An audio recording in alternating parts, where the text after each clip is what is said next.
Moses Hacmon, welcome. Hi, good to be here. Thanks so much for coming on the program. Absolutely.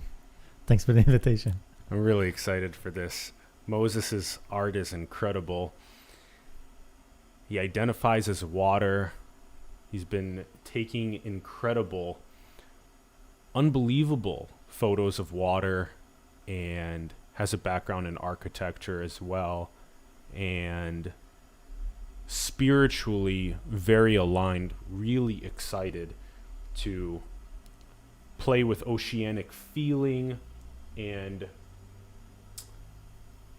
also get the chance to showcase some of this in its nuances and also its relation to our metaphysics, which is really interesting. So let's start off by playing spiritually with the metaphysics of infinity expressing itself. Mm-hmm. Do you feel like that's what this is? Yeah, I mean, there's something that is beyond, and that something is like the absolute nothing. And when it doesn't feel like being nothing, in 1 second, Big Bang, life sparks, and here we are. You know. So yeah, absolutely. Oh, that's great. So you really resonate with Leela. Are you familiar with the Sanskrit term Leela, the cosmic play or the divine play? I mean, I think there's so many mysticism, mythologies, and religions, and I keep my mind blank. I don't retain names, like I'm not a history buff. You know what I mean? I have no idea. So conceptually, yes, but name, no. Yeah, interesting. So conceptually is the absolute undergoing a playful modulatory experience of all of these forms. Right. Yeah, that thing that is before language, before knowing, before. But it's before because we can't even talk about it because it's so far back from the human experience, which is kind of the opposite of that. Right. We're so invested in being, and that thing is the absolute. Yeah, I've one video about that, about what exists outside of time and space, and just no space. Like we keep thinking about it, like, because we're thinking about like we need to travel far out into space to find what exists outside of it. But that's not gonna work because the further you go, the further it's gonna expand. But if you kind of go inside, you might find that nothingness for a glimpse of a second before you get back into the being. Yeah, take the inward journey all the way to your source, all the way to nothingness, shunya, the void. And once you see that this is a bunch of emptiness that's dancing. Right. Yeah, and dance is good. And once you go out from that point, like Lao Tzu and so many others in these mystic traditions said, it's very much like Wu Wei. It's like this effortless action that comes upon the God realized state or that infinite realized state, because you recognize that these are expressions of the same source, of the same infinitude. So there's never a tendency to do any harm. Right. Because it would just be on to ourself. Yeah. I mean, I'm talking to myself right now. Exactly. It's an internal conversation within that space. But yeah, I mean, it's so layered. And between function, like what is the function we're here for, and then also when you detach from the human story, then you also don't see the harm or the suffering. You know what I mean? Like, so it's a very tricky line to walk. I'm really happy you brought this up. I've been playing around a lot with simultaneity. And so simultaneously, we hold this very non-dual realization about the nothingness dancing.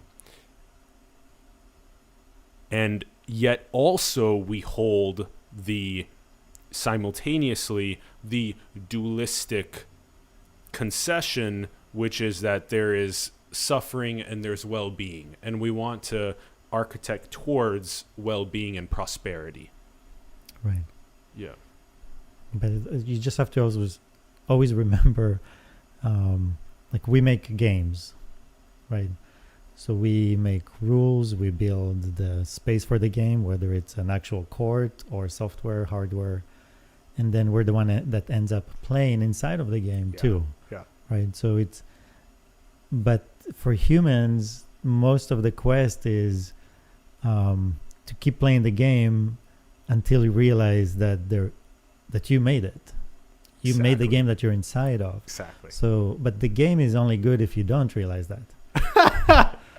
Why not? Why can't it also be good if you realize it? Well, then we shift to a different game, right? Which is what? So, What's the different game upon infinite realization? What's the game that you've shifted to? I think the shift of what motivates you. Like, what's the motivator, right? That's what I'm saying. It's a different game. Because what's the shift for you? What's the motivation shift now? For me, it's always been the same. The motivation was from inside.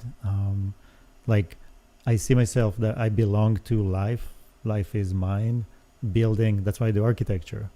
Building houses is nature building houses for consciousness, right? So building and making, the nature is in the business of construction. That's what nature does. Yeah. Trees are buildings. So I'm there with you about let's not destroy architecture. Yeah. And architecture is people, plants, animal. Yes. That's architecture. Yes. So destruction is not ideal. It's not a good thing because we actually put so much energy to construction. Yeah. So whenever we destroy, that's just a pure waste, right? But then I get to a place where I'm like, but there is no waste. Yeah. So exactly. that's what I mean. So it depends on which layer you're in your discussion. Exactly. Right. So if I talk to another person in the human story, I'm like, let's not destroy. Yep. Because we put a lot of energy in building. And that includes even your child. When you have a child, you put a lot of energy into building that, right? Totally. There's nothing worse than somebody destroying your child, Totally. right? You put so much energy into building that, right? So that's why I think I try to stay within, when I talk about those things, within the human story for humans. Yeah. Because outside of that conversation might be destructive for humans. Because they're like, oh, well, it doesn't matter. Yeah. Right. So yeah. This is why simultaneity is really important across all these layers, because in many ways people come to this final realization of emptiness dancing, of non-duality, and it's really important to also be able to hold at the same time, like a Jedi, you can navigate all these layers, because then you can be in the dream world, and also when you have a conversation with somebody, recognize that there is that feeling of a billion people still not having access to clean water or into sustainable sources of food for themselves and whatnot. Or maybe their consciousness does not yet have the house that you were saying, that architecture, nature is like providing these houses for consciousness, which is super interesting way of viewing it as well. And so that's part of the critical realization, has been navigating across all of these layers simultaneously. And that even upon the ultimate realization, there's still never a tendency to destroy, because there's no feeling worse than destruction after so much billions of years of play that then created the creation for us to look at ourselves through this. So the best thing we can do is try and even maximize as much more portals in for people to come through as infants. Right. Yeah. Yeah. And I think, I mean, it's just, we're seeing, because you have to look at life, if you want to see the movement within life, you have to look at life as something that is perfect as it is. So at that moment, you can look at things and be like, okay, I understand why this is here and why this is happening. It's not ideal. It hurts. But the goal and where it's going is to a specific place, right? So like, I like to say, I don't believe like in evolution or creation. I believe in the evolution of creation. Yes. Right. So we are constantly making and evolving in the making. So we're making better all the time, right? Human beings, 100 years ago, 50% would die from a simple infection or at birth or whatever. Life expectancy was so low. And suddenly, boom, we get to a place, so we improve. There's less pains, there's less suffering, there's less disease, there's less. So it's not like we started in paradise. Totally. As far as the physical world, these vehicles. So it's always good to just look at, cars. From the first wheel of the log of wood that rolled down the mountain to a self-driving car.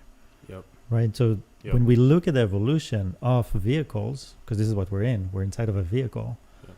So you look at the evolution of vehicles, you start to see how we're constantly improving, moving forward to a place where this vehicle will be even better. But also, at what point my self-driving car will think, wait, this is what I am. I'm a self-driving car. What's a person? Yeah. You know what I mean? Yeah. Like, I don't even know what that is. I'm here and I'm driving from here to there. A person? That doesn't exist. Yeah. Right? So for a self-driving car in the future, a person will be like that invisible soul that not only made it, but is actually using it. Yes. Right? So it's like, so for a lot of people, they're in that self-driving car. They just see themselves as the self-driving car. There's nothing that actually evolved that vehicle to the place that it is for a specific function. Yeah. Ooh, that's the critical part of it. It's almost like one of the biggest gifts that you can render humanity, as Ramana Maharshi said, is to realize yourself as infinity, as God expressing itself. And yet, also, when you go all the way to that infinitude, to that source, what happens is that you recognize that similarly, and we may touch on this throughout our conversation. Have you partaked in entheogens, psychedelics? Mm-hmm. Entheogen means unleashing the divine within, unleashing God within. Right. And like when you participate, for example, with 5-MeO-DMT, within moments, you're recognizing that, we'll get to this oceanic feeling, which we're already in and talking about, but that you recognize the trajectory of what it took for you to be able to be this expression of source experiencing itself. Mm-hmm. That's what happens when you rocket into your entheogenic experience. You're like, wow, this is so divine and profound. Mm-hmm. And to really just be childlike awe and happiness, because you are this expression, this secretion of that infinitude experiencing itself. Right. And there's something that, because I've been thinking about that part a lot, and because again, the meaning of life is living. It's life itself in this game, right? In this specific layer of human beings. And then I found that for many people that are not born into an ideal setting where you have those feelings just from life itself, right? So if I couldn't find that happiness and joy and that meaning within my environment, family, connections, hobby, life, like, because that's usually most people on the good end of things are distracted in a beautiful way with life itself. They find happiness, they find joy, they find connection, they find through having great parents, great environment, good education, good relationships, they're fulfilled, they're motivated, right? And then there's people, which I would include myself in, that you don't have that when you grow up. So there's other places for you to find that. And then we go maybe out to nature, maybe connect to things that are not on the human story or human level. We connect to things that come through those, for example, substances. Could be meditation, could be a lot of different ways, right? So there is basically a place for everyone to find that. And and I found that maybe I'm in the minority too, of the people that had to go outside of the human story to find peace, love, harmony, joy, connection, motivation, right? I have two things to say there that it'll be interesting to hear your perspective about. Typically, what is called Maya in the Sanskrit tradition, especially Adi Shankara's theory developing this out, is that and in many ways it's kind of like Lakshmi, this sort of goddess of temptation and intoxication. The world, the dreamed creation, is in many ways the place where if you seek happiness and peace to extract it from the dream, from Maya, from the planet, you will always fail. Mm-hmm. Whereas, this is very much like what Rupert Spira says, whereas when you go all the way inward, you recognize that your source is Sat Chit Ananda, its existence, consciousness, bliss. Mm-hmm. And that then you bring peace and happiness to the world, to everything you do. I guess let's start there. How do you feel about that first? Right. Like, it puts things in perspective for those that don't have it, right? So if you're stressed, anxious, life is hard, then you can always stop and go back to, wait, what am I? I'm just pure consciousness. Where am I? I'm not this right now. I'm in a very peaceful place. And then, like you said, you bring that, so you manage to calm yourself. But we're talking already to a place where you can have that conversation. Most people can't even go there. The anxiety is crippling. Interesting. The stress is crippling. Their body is crippling. Right? So you're talking about when you're still in the space of seeking peace and happiness externally, that at that point, then there's some sort of, like in the parable of the prodigal son, in the Abrahamic tradition, there's this turn inward that happens. Right. And so would that be then sort of one of your also important framings of what's happening, is to turn, rather than seeking the peace and happiness in a relationship or in a substance or in an experience, to instead recognize, because it's not out there. You can't find anything outside of you. I mean, nobody can make you feel better, and no thing can make you feel better. That's definitely, and I think what I'm talking about is so in this layer, we're here to build. That's why we have these vehicles. We're here to build architecture. Yes. We're building house for consciousness, and in that equation, water is consciousness. You're already the house. This is the first house, the secondary house, and it keeps growing, right? So now the only question is, what will it take for you to continue building and making, right? So that's why I said that the idea of even suffering, harm, all those things don't matter really to water. It's just a matter of your vehicle as a person, right? So it's like cars have accidents, but one day self-driving cars, there will be no accidents, right? So it doesn't mean that the world was bad because cars used to have accidents. It just, again, the evolution of creation. It's the time it takes to evolve, create, make to a certain point. So I think as humans in this layer, life will do whatever it takes to make sure you're alive, you're building, you're making, you're creating, you have a house, you have the technology, you have, you keep moving life forward. And you don't have a choice either. You can't stop drinking, eating, you know what I mean? Like Breathing. you do not have that free will. Totally. This vehicle, as long as you're in this vehicle, Totally. this is how it works. Yeah. This is the game you're in. Yeah. You signed in for it, but you'll find out later that you did. Yeah. You're not gonna find that out while you're in it, kind of thing.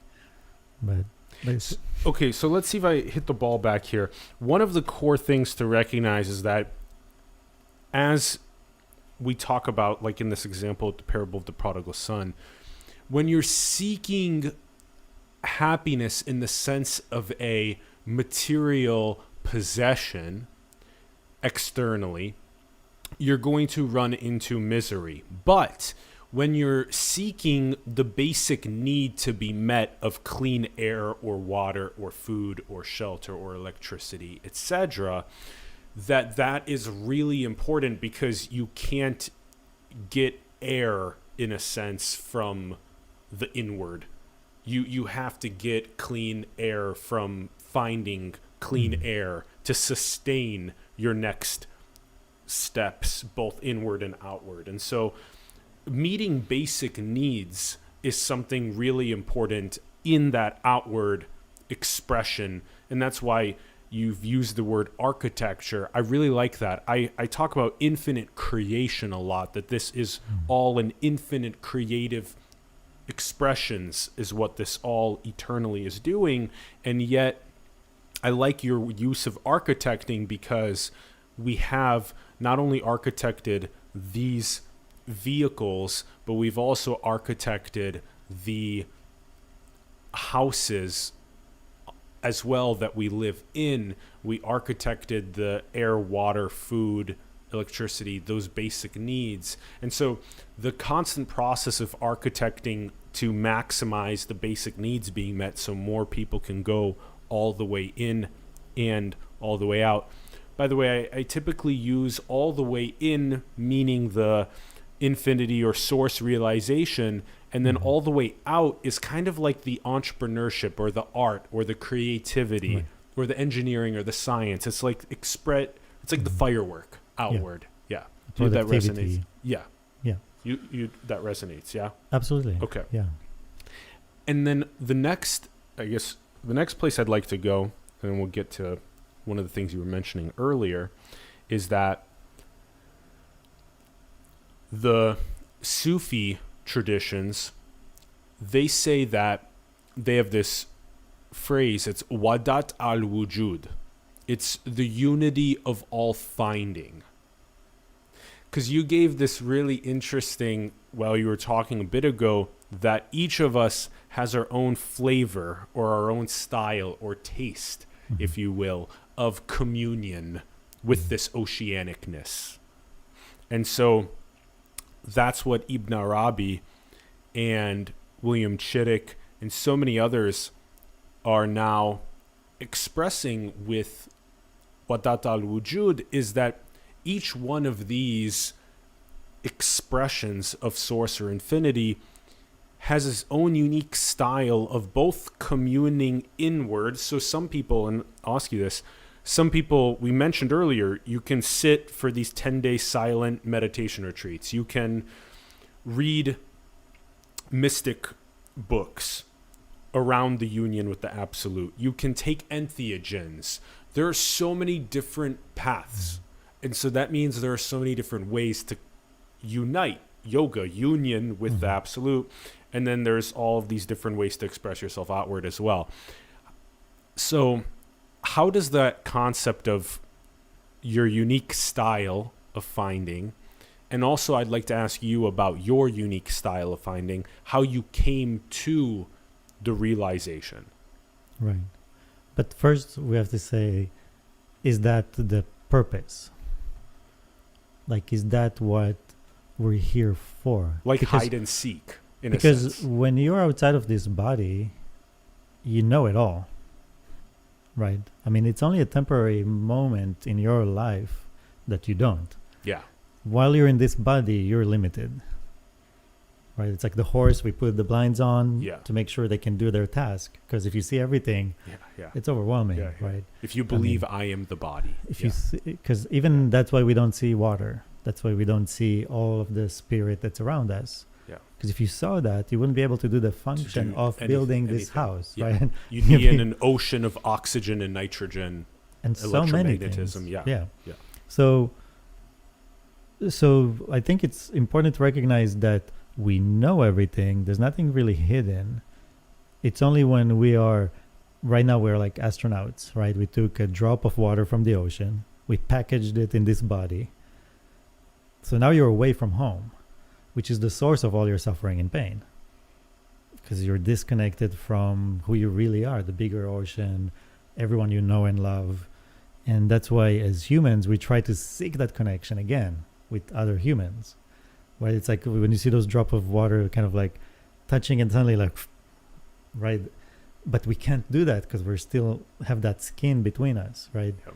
But we constantly like magnets of consciousness trying to, get back to that place, so we're like physically, we just get there. It's that feeling you have when you hold somebody and you can't hold them close enough. Like Yep. you try to hug them so much that you want to dissolve into each other, but you can't. So we are in a temporary place. We are basically astronauts away from home right now as human beings. So if for some people it helps them knowing and understanding that that's what's going on, that's why you feel this way, but it's also temporary. But there are people that are able to function within that equation and do their purpose. So it's again, it's a tricky one because in the human story, all that exists, but your human story is short. And once you're outside of it, you're back to that infinite, to that oceanic feeling. You dissolve back to that ocean of consciousness. And you're back there and you're like, oh, I get it now. I know where I came from. I know where I've been. I know all my past life. And I see the future one that I'm going to jump into once again by choice. And I know that I'm not going to know again. And I'm going to forget. And I'm going to, and we're brave to do that, but we do. And so all I'm trying to say is that I don't think the meaning of life is to discover the meaning of life. I think the meaning of life is to live life. And then there are people that for them to live life, which I was one of them, was not acceptable until I knew everything. Right? So in a way, I'm kind of like the brat. I'm like, okay, no, I'm not playing this game until I know everything about this game. Yeah. Until I expose every corner and every, right? But then it's a dangerous game to play because some people unravel the game and then they lose motivation, they lose meaning, or they lose purpose, right? So that's where my mind is. How do we do that responsibly? Exactly. Right? Like how do we? So that's why I wouldn't push somebody to do any type of substance or any type of practice that might not be. It's very subjective, right? Like I cannot, my journey is my journey. And like you said, our personalities are so different, not because of the source, but because of where we are now, right? Yeah. This vehicle is different than your vehicle. Yeah. My experience is site specific. So, and that's what shapes our different personalities. Yep. But outside of the body, when we go back, there's only one personality. There's only one. Yeah. So my personal experience will never be a good way for somebody else to find their way. Yeah. It's up to them. Yep. But the only thing I can say is that I know I found it in me. Yeah. Nobody else is guiding, teaching. I found it. So once you are able to shut down the thoughts, the stress, the other people's voices that live in your head, once you shut all that down, and you really listen to who you are, which is more like here in the gut. Mm. It's beyond language. It's beyond, like, once that surfaces up, you got it. You feel it. Yeah. And suddenly you know, wow, this is who I am. This is my purpose. Yes. This is what I'm here for. Yes, yes. Yeah. Yeah, there's so many ways to take that bit. I love it. One of the things that's been coming up a good amount is that, very similarly to how there are so many top-level athletes around the world, there are also top-level people that have went all the way inward to recognize their true nature. Right. And so there's not a big amount of people that are saying go and train multiple hours per day to become a peak athlete in the discipline. And so very similarly, there's nobody saying, oh, you should train multiple hours per day to recognize your own true infinitude expressing itself. Right. And so for those that are interested in recognizing their nature, although there are all these different paths, all these different styles and tastes, the end is one. Yeah. And that then upon that realization, what happens is, the reason why there's so many people that say that it's the most important thing you can do is because then you no longer carry around, and we're going to be interviewing Frank Yang here on the show soon, who's also in this state of infinity realization, where there's this, he uses this analogy, this condom, in a sense. It's like you put a big tied a condom around your neck, and now you're in this bubble of ego separation, and you don't even recognize you're the fish in the ocean. Right. And so then when you're in that space, what's happening is that you're trying to get happiness and peace from the world, from relationships and substances and all these other things, and you have this fear, and there's fear, which Lao Tzu said is the greatest illusion. You are already source. You are already infinity. There's nothing to fear. And so another really good analogy for this is that the double helical structure, DNA, in biology, because you have this discovery since 1953 that we used to just say that we are brothers and sisters, and there was like this big, movement around the planet. We are that way, blah, blah, blah. And then in 1953, we're like, oh shit, we're 99.9% genetically similar to each other, and we're 0.1% different as humans. And that's another way to explain the unity and diversity at the same time, because we take on these different form, ocean, this channel for water that we are. It takes on the different form. That's why this is Atlas, and that's Moses, and that you're Israeli, I'm Armenian, and that you do this incredible art, and I do these shows and other content. And so we kind of are our unique expressions as well. So there's like a unique outward and a unique style of finding inward. And so that's sort of been one of the ways of, even on a level of form, on a level of physicalism and DNA and biology, you can come to these same realizations. Because it is one. It's truth. Like, it manifests itself physically and metaphysically. Because obviously, because we understand that it comes from the metaphysics into the physics, but for most people, it's like, no, physics first. Now, it happened to be also the same over there. I'm like, no, it's actually the other way around, but that's fine. But I think, what you describe is basically fractals, right? Like understanding the fractal nature of consciousness, understanding that spiral of life. I think that was one of the first things for me when I understood what a fractal is, but truly what it is. In being that thing, both in this scale or in the bigger scale, or when you truly understand the independence of the fractal in its scale, it actually helps you also understand how a single cell is as conscious as you are. Because consciousness is a fractal, it's independent of scale. And people think, well, a fly, it's small, it doesn't have a big brain. It's not as intelligent or conscious as I am. I'm like, well, you don't understand consciousness. Consciousness, like a drop of water, is as intelligent as you are. Or take a whale. It's like the size of a building and is as intelligent as you are. It can be bigger, it could be smaller, but so that fractal is really the nature of consciousness.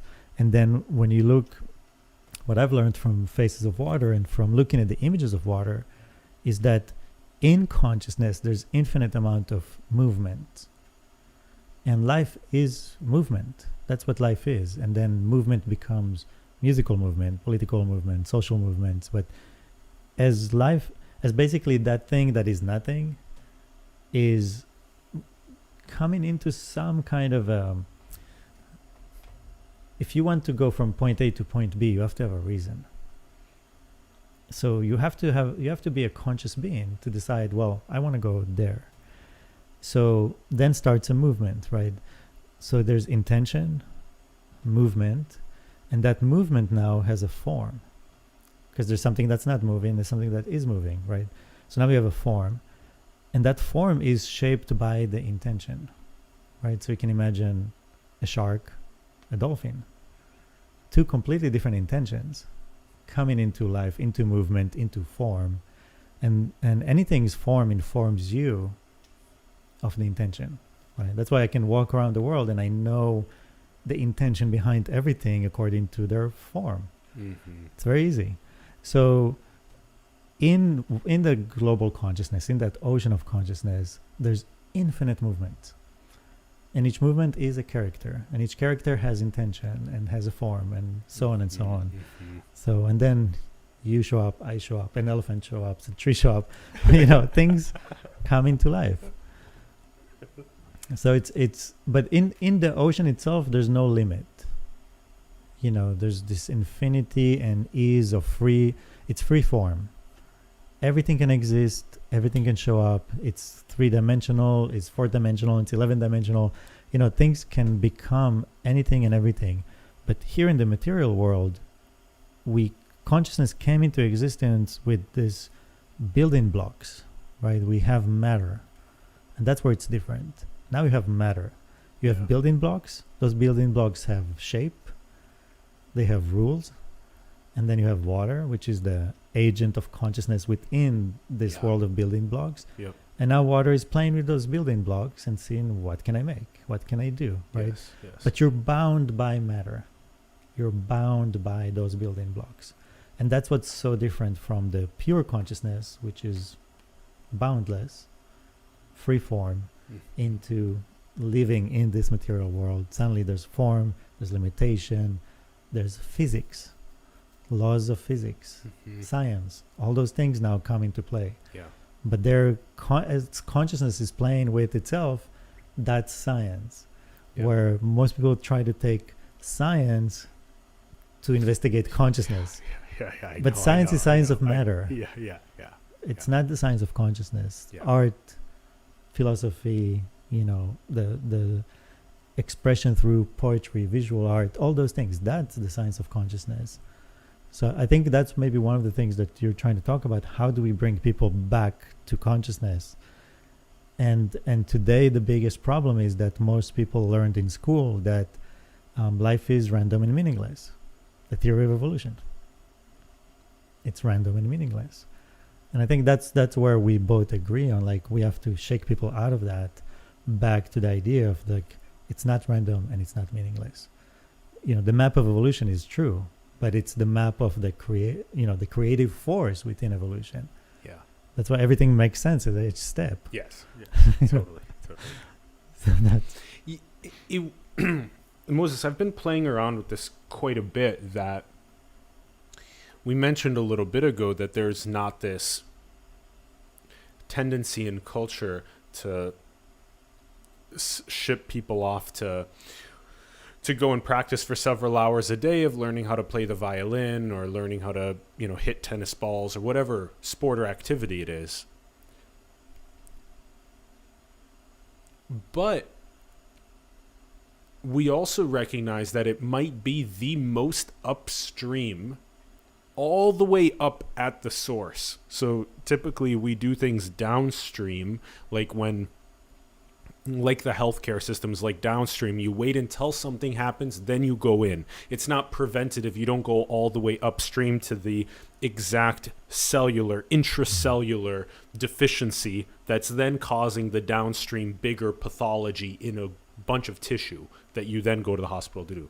So very similarly, and you were talking about fractals, this is what we're describing here, is that the more you go upstream to the source, that the more that you recognize that then downstream, all of the healing, all of the morality, all of the ethics, all of the things that we frequently wonder, how do we figure out how to do this, they get solved naturally because you recognize the nature of what is actually happening.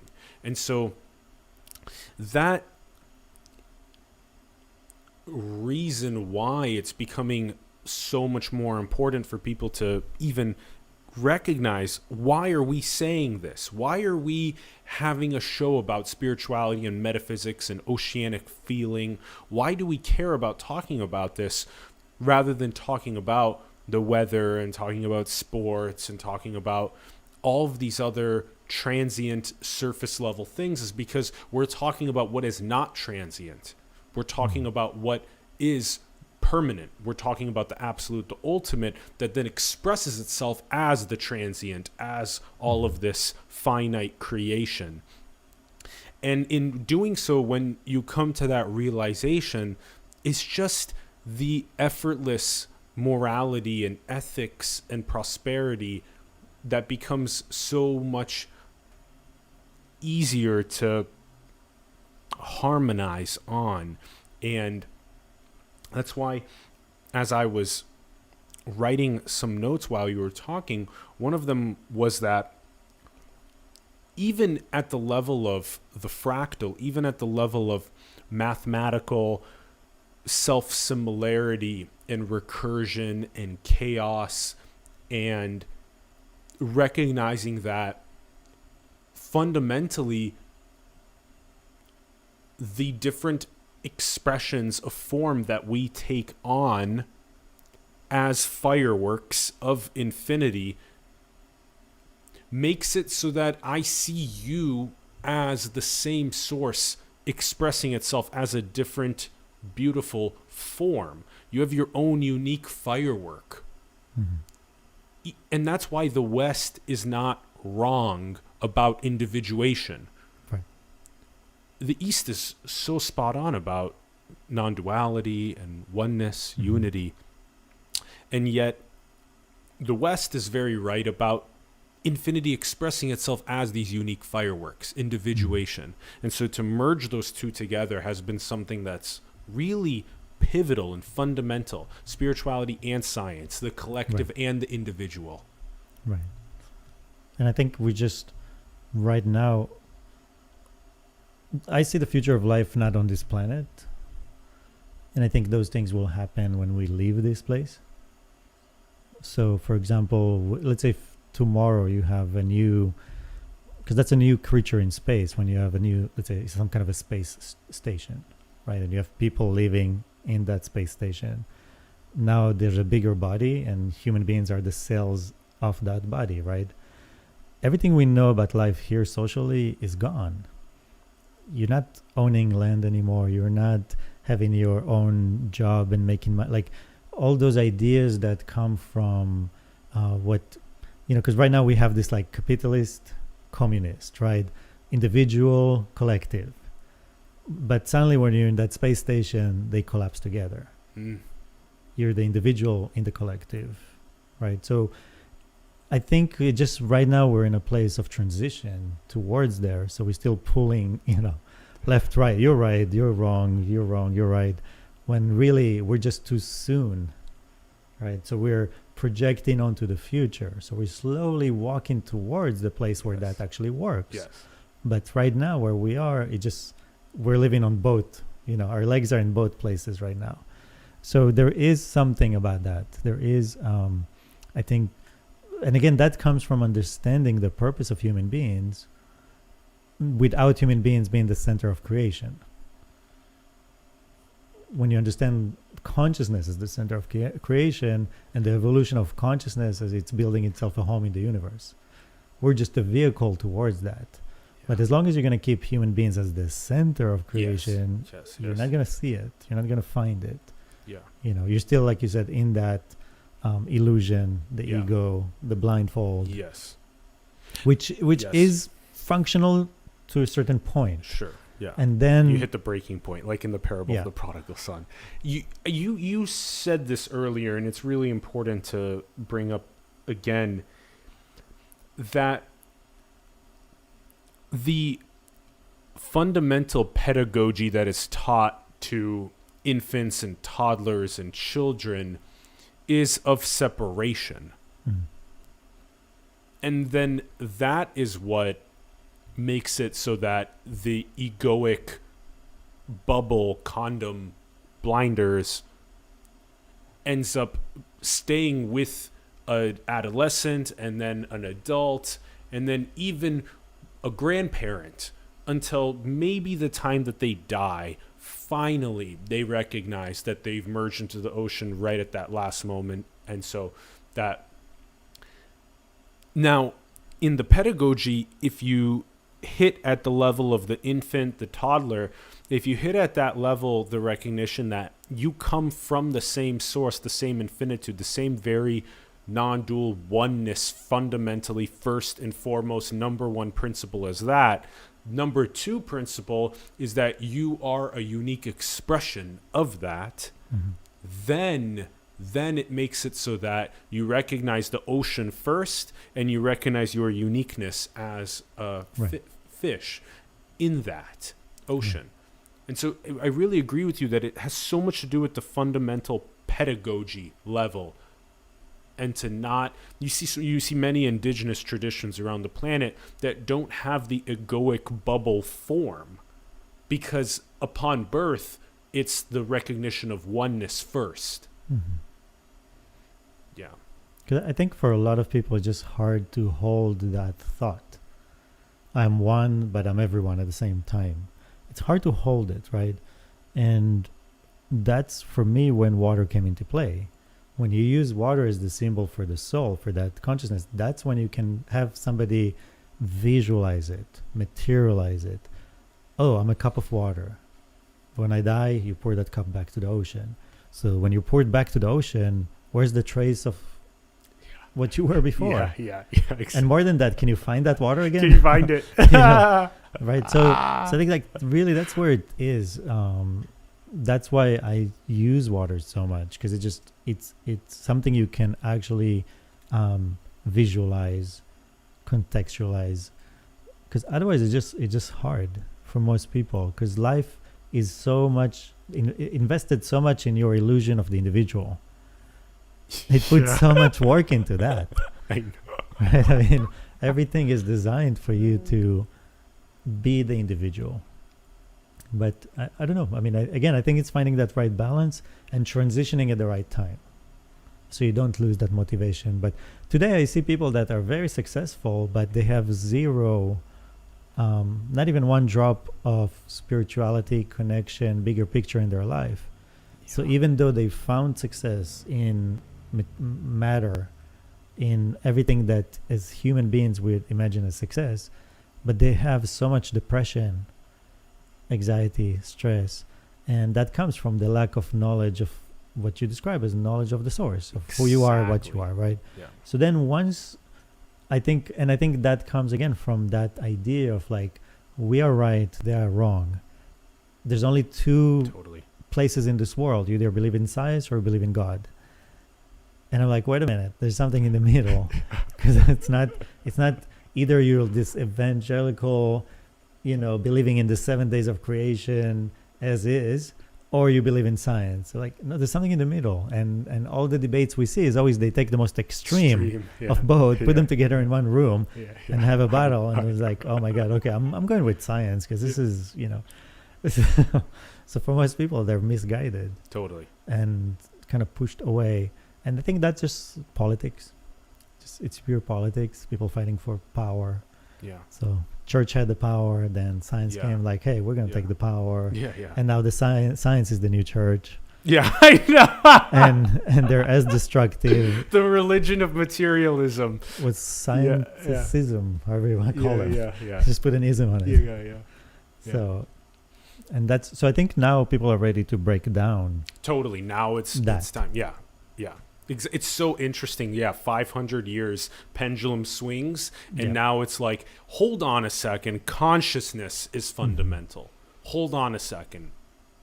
Exactly. And so now it's and also it's funny because in a sense it was like religion was the baton, and then it pendulum swing to science, and now it's interesting because the pendulum swing isn't to religion, it's to spirituality. Yeah.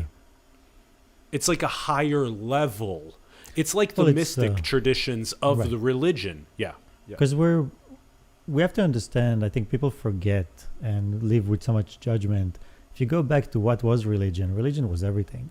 It was government, art, science, philosophy. It was the police, it was the jail, it was the courthouse, it was everything. And then we created government, we created a police, we have a jailhouse, we have institutions, we have science, art. So now religion can be free to be just the spiritual, the mystic side of it. Yeah. Because it doesn't have to be anymore the government. Yes. It doesn't have to do all those things it used to do, right? So people forget those things. I mean, if you're a scientist and you don't give credit to religion for even making it possible for science to come forward. Yeah, totally. Right? So it's just pure hatred and judgment, Yeah. But so today we are actually free to move on to a place where we can just absorb spirituality on its own, free from government, free from, all the things that make it controlling. I really like that point. It's almost like the mystic traditions within the religions around the planet. Again, mysticism means becoming one with the absolute or the ultimate or God. Henosis, yoga, that's what mysticism means. It's almost like those mystic traditions in the religions, in a sense, they couldn't breathe. They were kind of choked out because religion was also involved in all of these other aspects to life. And now that these institutions around government and geoeconomics and around institutions for universities and science analyzing form in biology and chemistry and physics, etc., it liberated the need of religion to be so over entangled and involved with their tentacles and all of those things, which now makes it so that people can, given the computers and the information technology age, in 1 year you can read the Tao Te Ching, Confucius's Analects, the Old and New Testament. You can study the Sufi metaphysics. You can study Gnosticism. You can go to Theravada Buddhism, Dzogchen. You can take entheogens. You can jump into all of these different understandings of mysticism so fast and pull a big meta pattern of what they were all talking about, and unite with infinity, with source, even in just a year of like full-time work that used to take 40 years in a monastery. Right. Yeah, I mean, we have access to that. It's kind of like we're going back to, because I think, just like we came from a source of singularity, of one consciousness, what we're doing in the material world, we're pushing back to that place of singularity where, like I said, we will be again a cell in the bigger body, which is fully connected. So now you are isolated, and slowly we form, you see all the technology around us right now, which is broadcasting to other people, but slowly that will become a place where we are constantly connected and in a way that we can all hear each other all the time. But not just here, we all think together, right? Yep. So we're just recreating, that's the fractal again, we're building in a bigger scale something that already exists in your body. your body is 100 trillion cells living in singularity. 30 trillion, we think, but yeah, yes. However, even if it's 1 trillion, right? Yeah. Because we're just 7 billion people, right? So that trillion cells living in singularity is you right now. Yep. And then imagine a society of 1 trillion people living in singularity. Yep. So we're just scaling up constantly. Yep. But the technology already exists in your body. Yep. Nothing is new. We're just scaling up, Yep. right? So the individual cell of water is now you're that bigger scale of that. Yes. Because water creates and builds, single cells is really where life is. Totally. Single cells Totally. It's the fundamental building block. We're giants. But of consciousness in the material world. Yeah. We're giants. So we don't even see or acknowledge that, which is the beauty of of that singularity that you are. Yeah. So at some point we'll grow to have that singularity again, where 1 trillion people connected together will wake up in even a larger body of consciousness that will operate in the universe, and so on and so on. Yes. We'll keep doing that. But you've heard of holons? Yes. Holons, and holarchies. It's like the cell is a fundamental unit in the organ, which is a fundamental unit in the body, which is a fundamental unit in the civilization, which is a fundamental unit in the universe. Right. And so they're all embedded within one another like this. And it's turtles every way, forever. Right. Yeah, fractal again. Yes, fractal. That's the beauty of it. Yeah.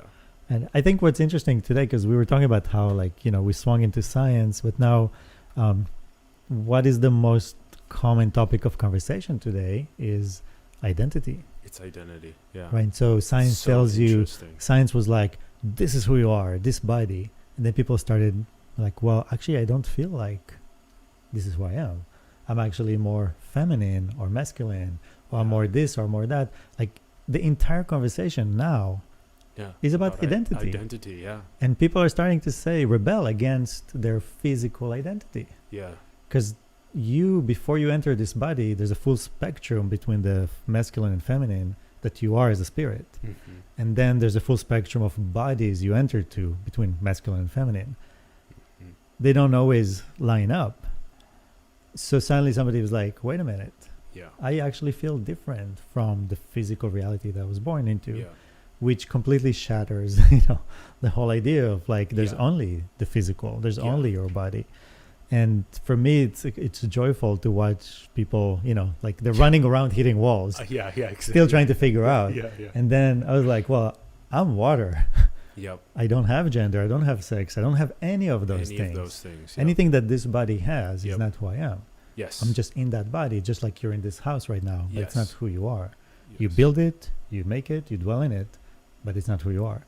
Yeah. And even I get pushback sometimes. It's like, oh, that's offensive to the LGBTQ, or I'm like, no, you're offensive to me. Your attachment to your body is offensive.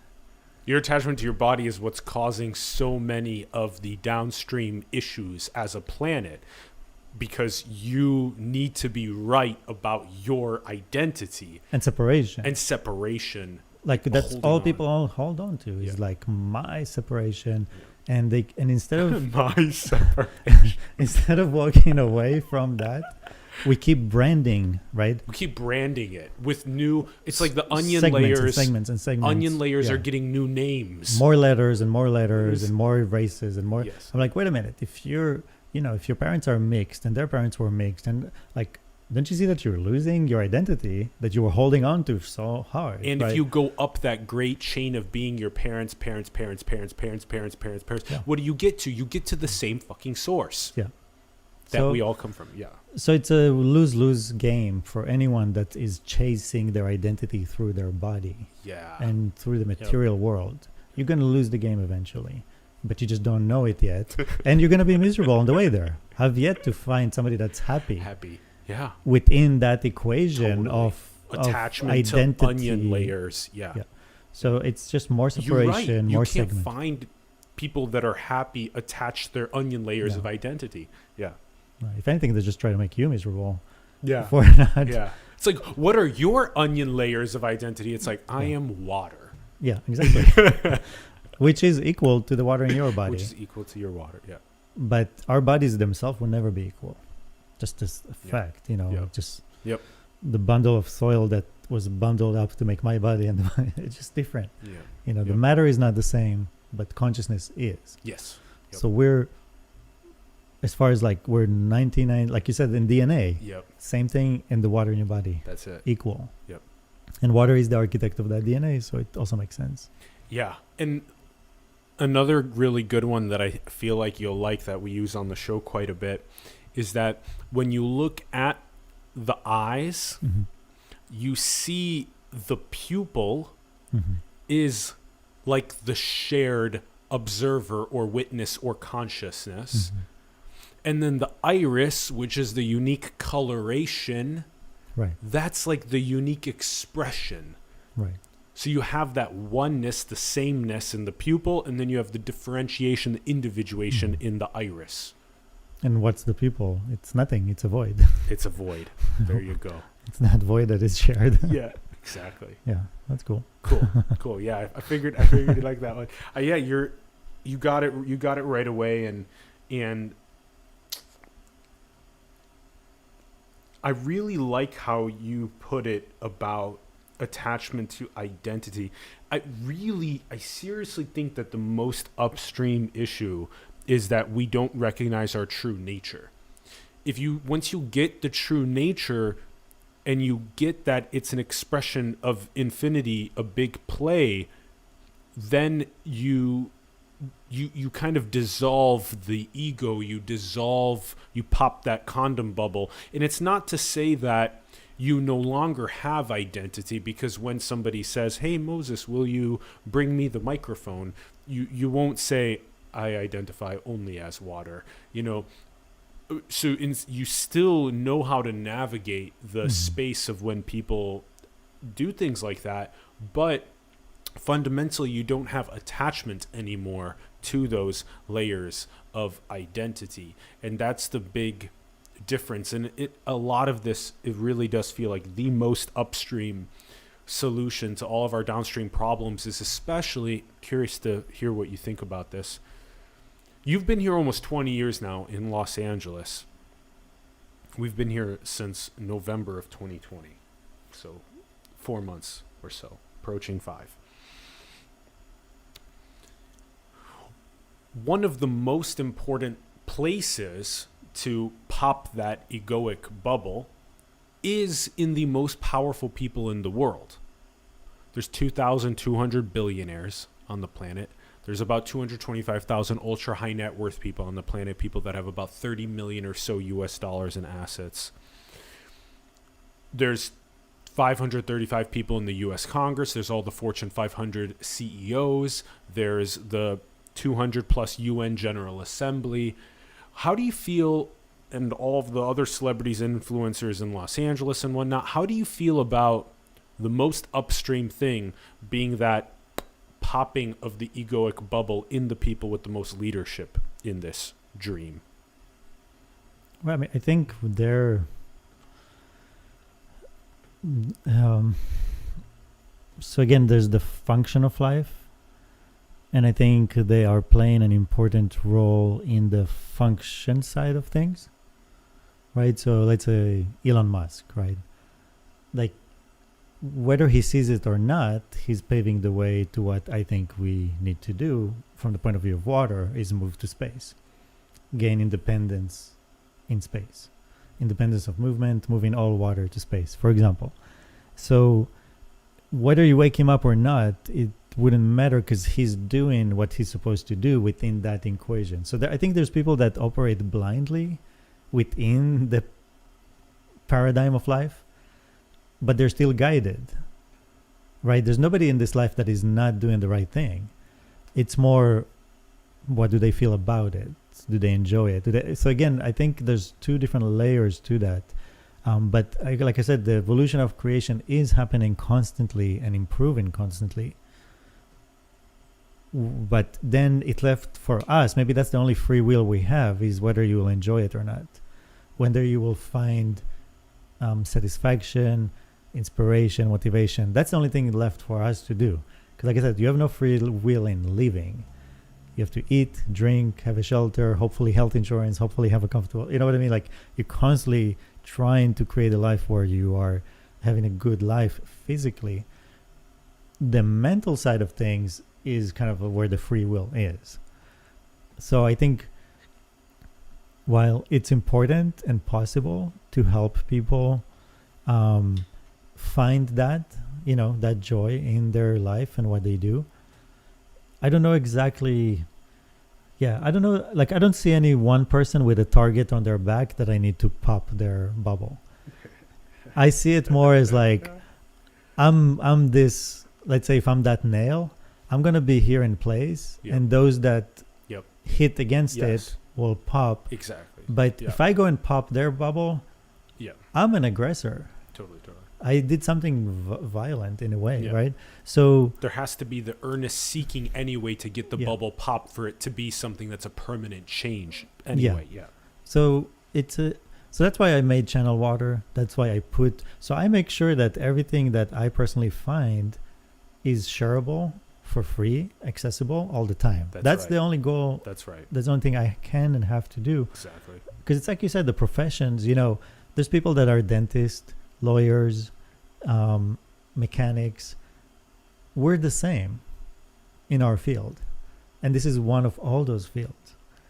So as it is important for me to find a dentist to fix my tooth, to a mechanic to fix my car, for the person that wants to fix that part of their life, they'll find you and they'll get that operated on and fixed right. So I think because it's important to not think that what we do is in any way more important than what everyone else is doing.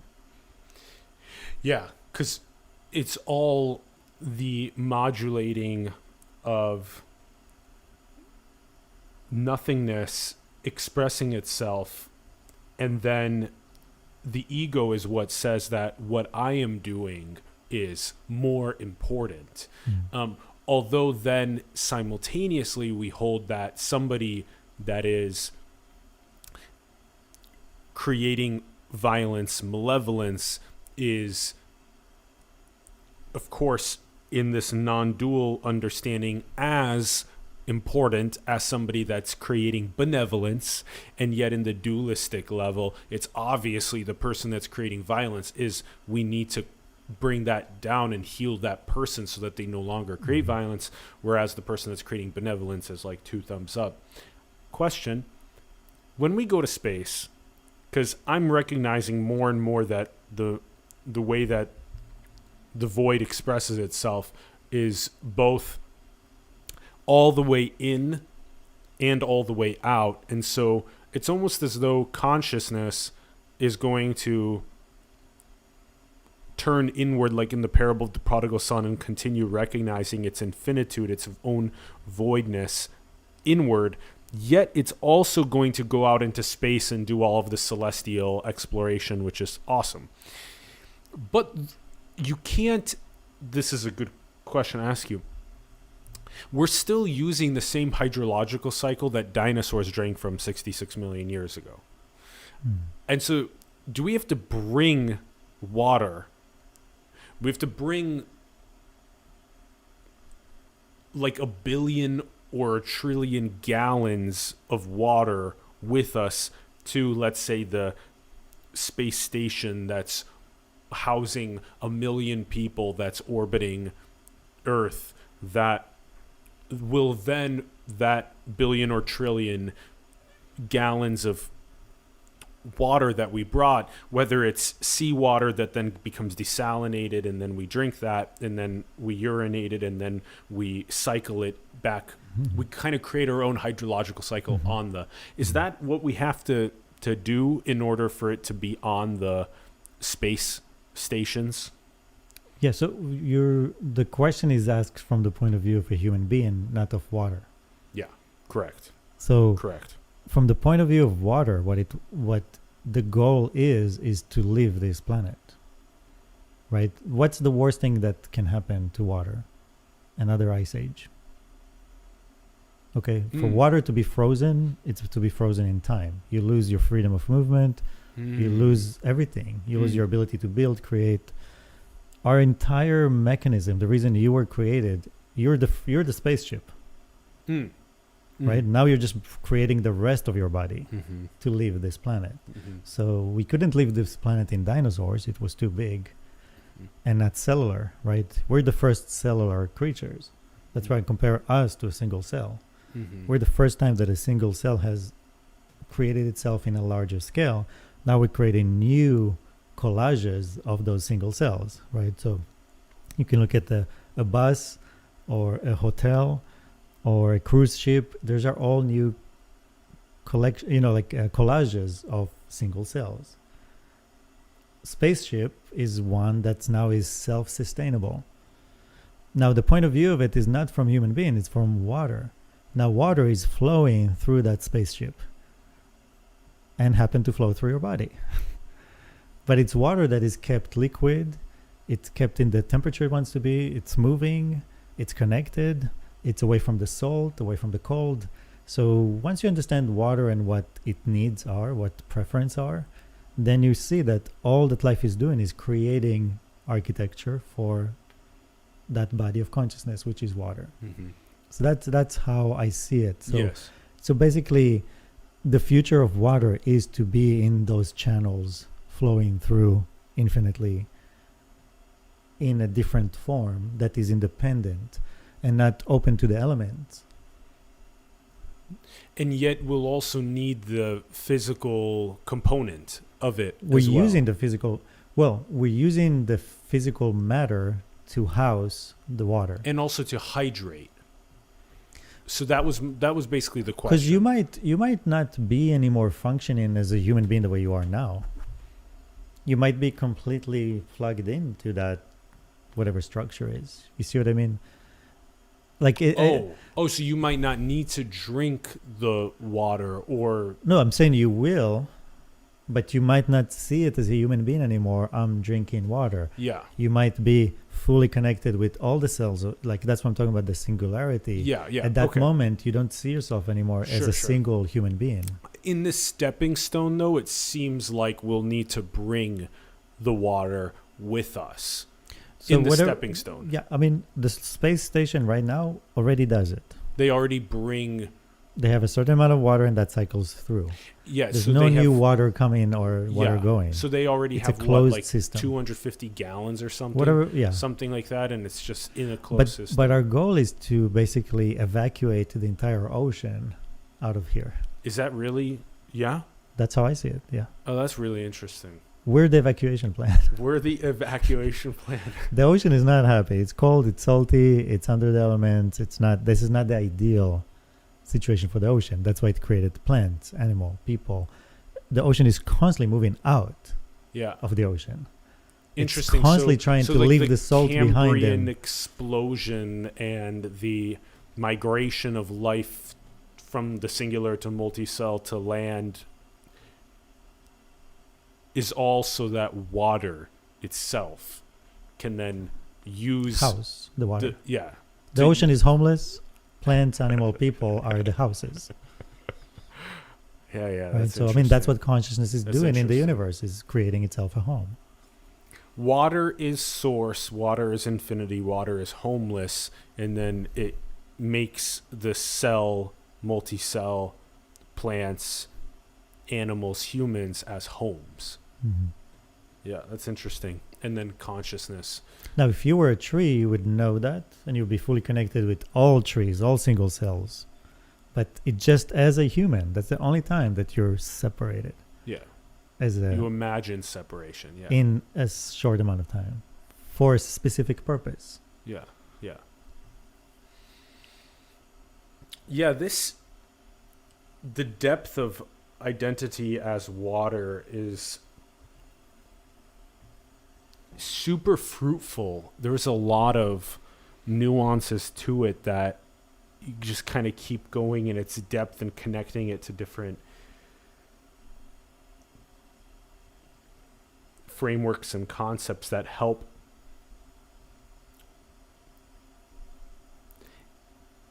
would it be then that infinity or source being water takes the channels the water into these expressions of form and identity, just like all of the expressions of cells and multicells and plants, animals, humans.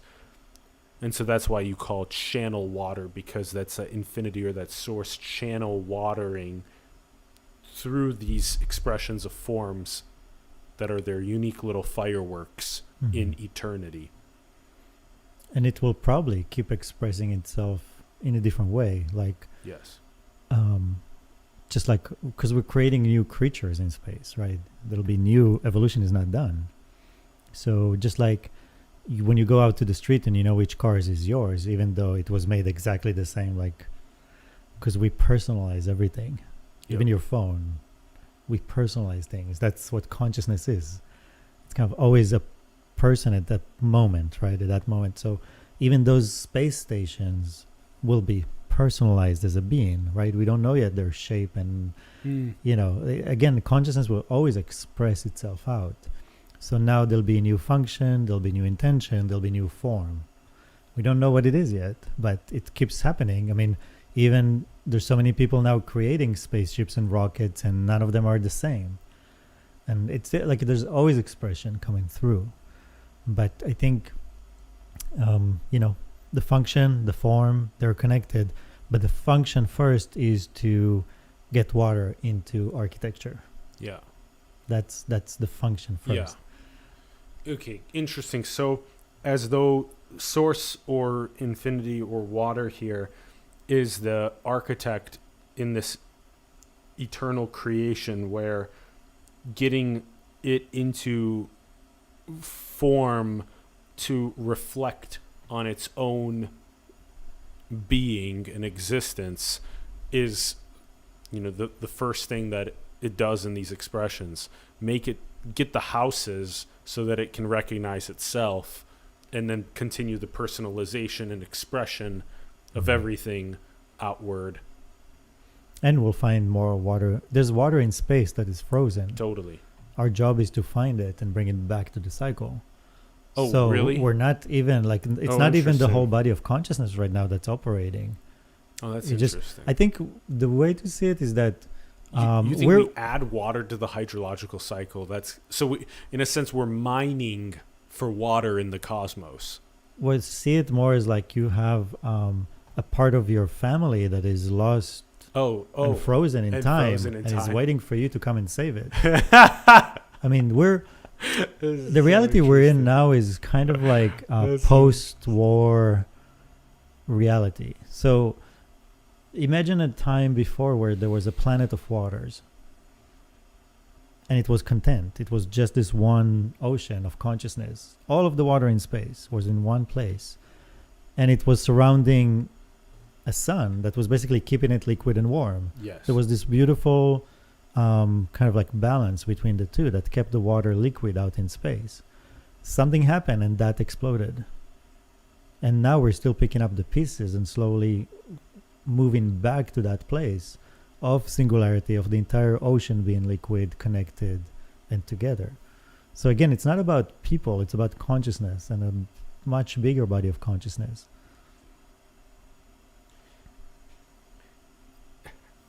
So the ocean basically acts as a cosmology in a sense. It acts as a philosophy. It acts as a spirituality, as a metaphysics. Water does. Water is not matter. Water is a metaphysics. Yeah, it's the expression of metaphysics. If you had to put your finger on what is the symbol, or let's say this way, water is the glove on the hand of consciousness, right? So I'm not even saying water is consciousness. It is how consciousness operates through. Yeah. It's like the portal for consciousness, right? Because I don't want to take away from consciousness to limit it to just being water. Because that would be wrong too. Totally. Okay, so it's a portal for consciousness. It's where activity lies, right? Architecture of life. You can take a rock, you can leave it we use water as the activity agent yes. for infinite creation. Yes. Oh, that's interesting. because it has to be somewhere, right? There has to be somewhere that infinite source is coming through and operating in this world, and that place is water. That's interesting. So water. Interesting. Water is the portal. Yeah. That emptiness, nothingness, modulating uses for consciousness in infinite creation. In this material world, right? Because we created matter. There's matter and there's water. There is a. You see what I mean? Like, matter is fixed. It's a building block. It does not change. It's passive, and I call it passive consciousness or potential consciousness. Water is active consciousness. It's the kinetic force of consciousness. It's not just the potential. So as consciousness comes into being, it came into being in this reality, in this layer, into matter and water. And water is the active part that is moving matter and building. That's, just understanding the game, the rules of the game. Yeah. So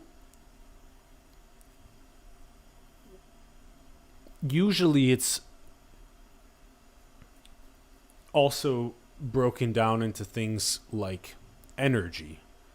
So even at the level of energy, which we could say is what air and water and food are. So could you go another layer deeper into energy?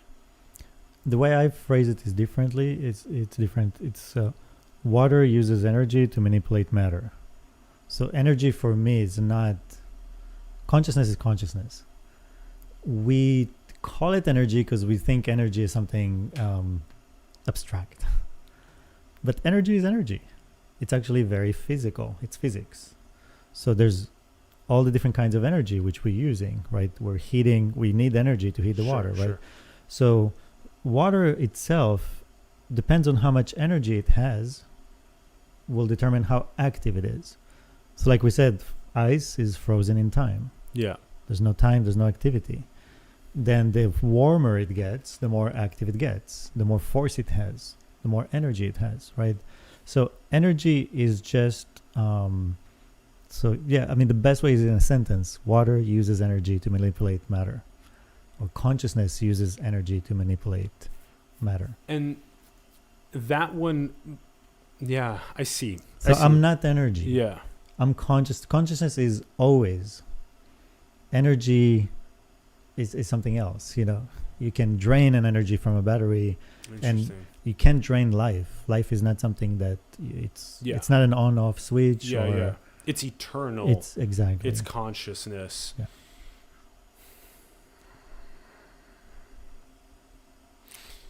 Because it seems like what's most foundational is the energy that is dancing, that then from emptiness to energy dancing, that then creates the appearances of matter, form,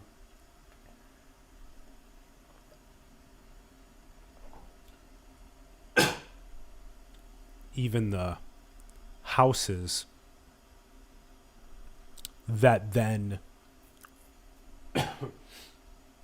have the ability to reflect on their source. So if it was put into a trajectory, it would be something like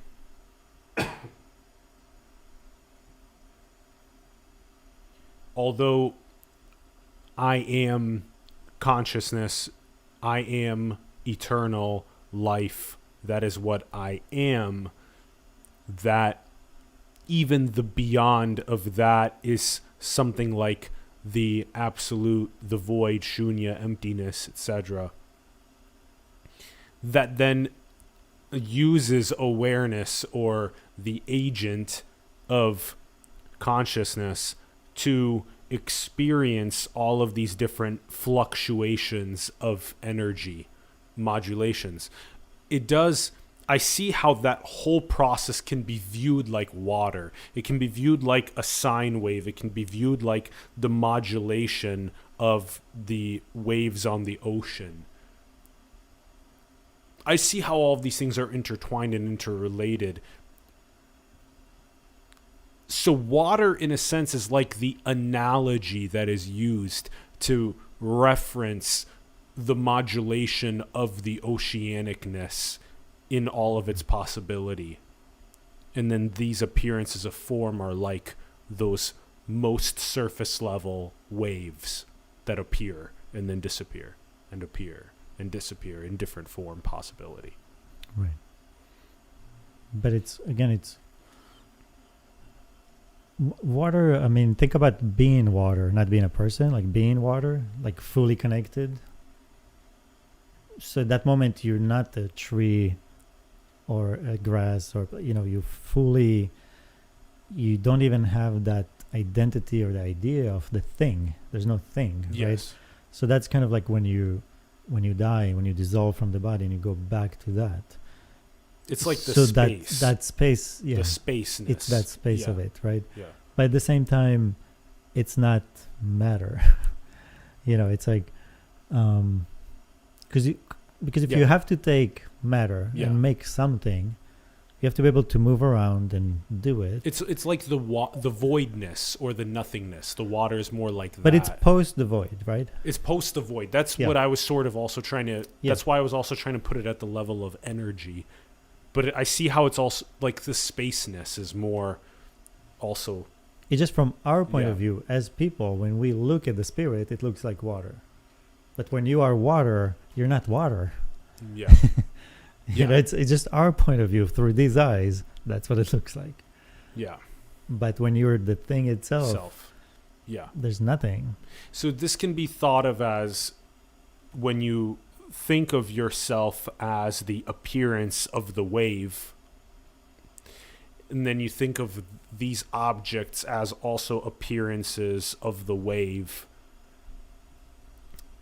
and then you recognize that the oceanic feeling of where you are water and these are water and the space is water and that's all water. That recognition versus thinking that I'm a wave, I'm a form. Right. It's more like the particle and the wave. Right. Yeah. So like Yeah. you could be thinking I'm a particle, but actually when you look at it, you see that particle is Yes. inside of a wave. Yeah. Kind of thing. So it's almost like being able to modulate yourself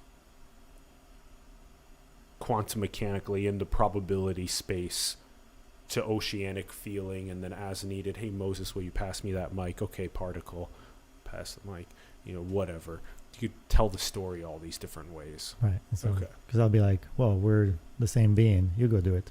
Yeah, exactly. Okay, I definitely, that was such a great metaphysical exploration. I love that. I wanted to make sure that we asked you as much as you were willing to share about the process of which one can even photograph water like this. Right. This started in 2013, is Yeah. that right? Okay, so yeah, walk us through how does one even get to the point where they discover that they can photograph water this way, and as much of what you're feeling is free to share, we would love to learn about the method itself Right. too. Yeah. So I think one thing we have to understand first is that we do not see water. Like light passes through water. Okay, so yeah, so let's just bring the example Mhm. here. So okay, so what are we seeing here? So what you see here is basically the way the shape of the glass and those structures break light, right? If you had a perfectly square glass, clear, clean water, you will see through it as if it wasn't there, right? So a good example, if you have an aquarium, what do you look at? The fish. Mhm. What's between you and the fish? Nothing. You see the fish, right? Mm-hmm. If me and you are now in Yeah. water, I see you, Yeah. right? So I don't see water. We don't see the air too, right? We don't see the air, yeah. The only thing that we see is the border between the two. Okay, so when I look at this water, you're telling me that I'm seeing the cup holding the water. You see reflections, I'm right? seeing reflections. Reflections hitting the cup, hitting the water. The light goes through but gets deflected, Yeah. right? So you see in all those, you see prisms, you see all kind of things that are happening to the light as it's moving through the water. So the only thing you can tell me is that I know there's water there. Yeah, I know there's water there. Okay? That's the only thing that you actually know, right? Yeah. But you don't see, now to see water is to see the movement within the water, right? So that's why using air is a good example. You don't see the wind, Yes. but if there's particles in the wind, you'll see it. Yes. A twister, a hurricane, a shape, right? Yes. So same with water. So the leaf moving through the wind is like the fish in the aquarium. Yes. Or for example, if you're in a lake or an ocean, there's lots of debris, bacteria, right? So Yeah. you see that, but you don't see the water.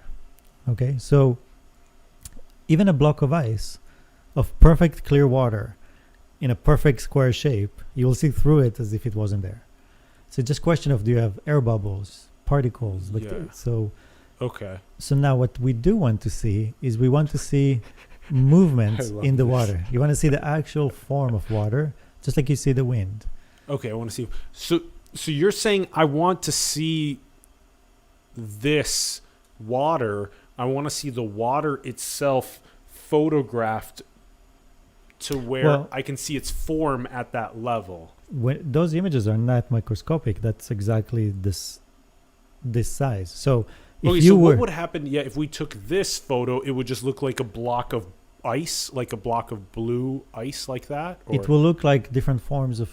You will see the movement. I will see movement Yeah. as long as I do this. But if it's been sitting still for 5 minutes, then it will be solid, right? Ish. Well, water never stops moving. So yeah, even those little molecules will keep. It's always moving. Like- H2O will keep moving. So Always. what will we see? We won't be Infinitely. like.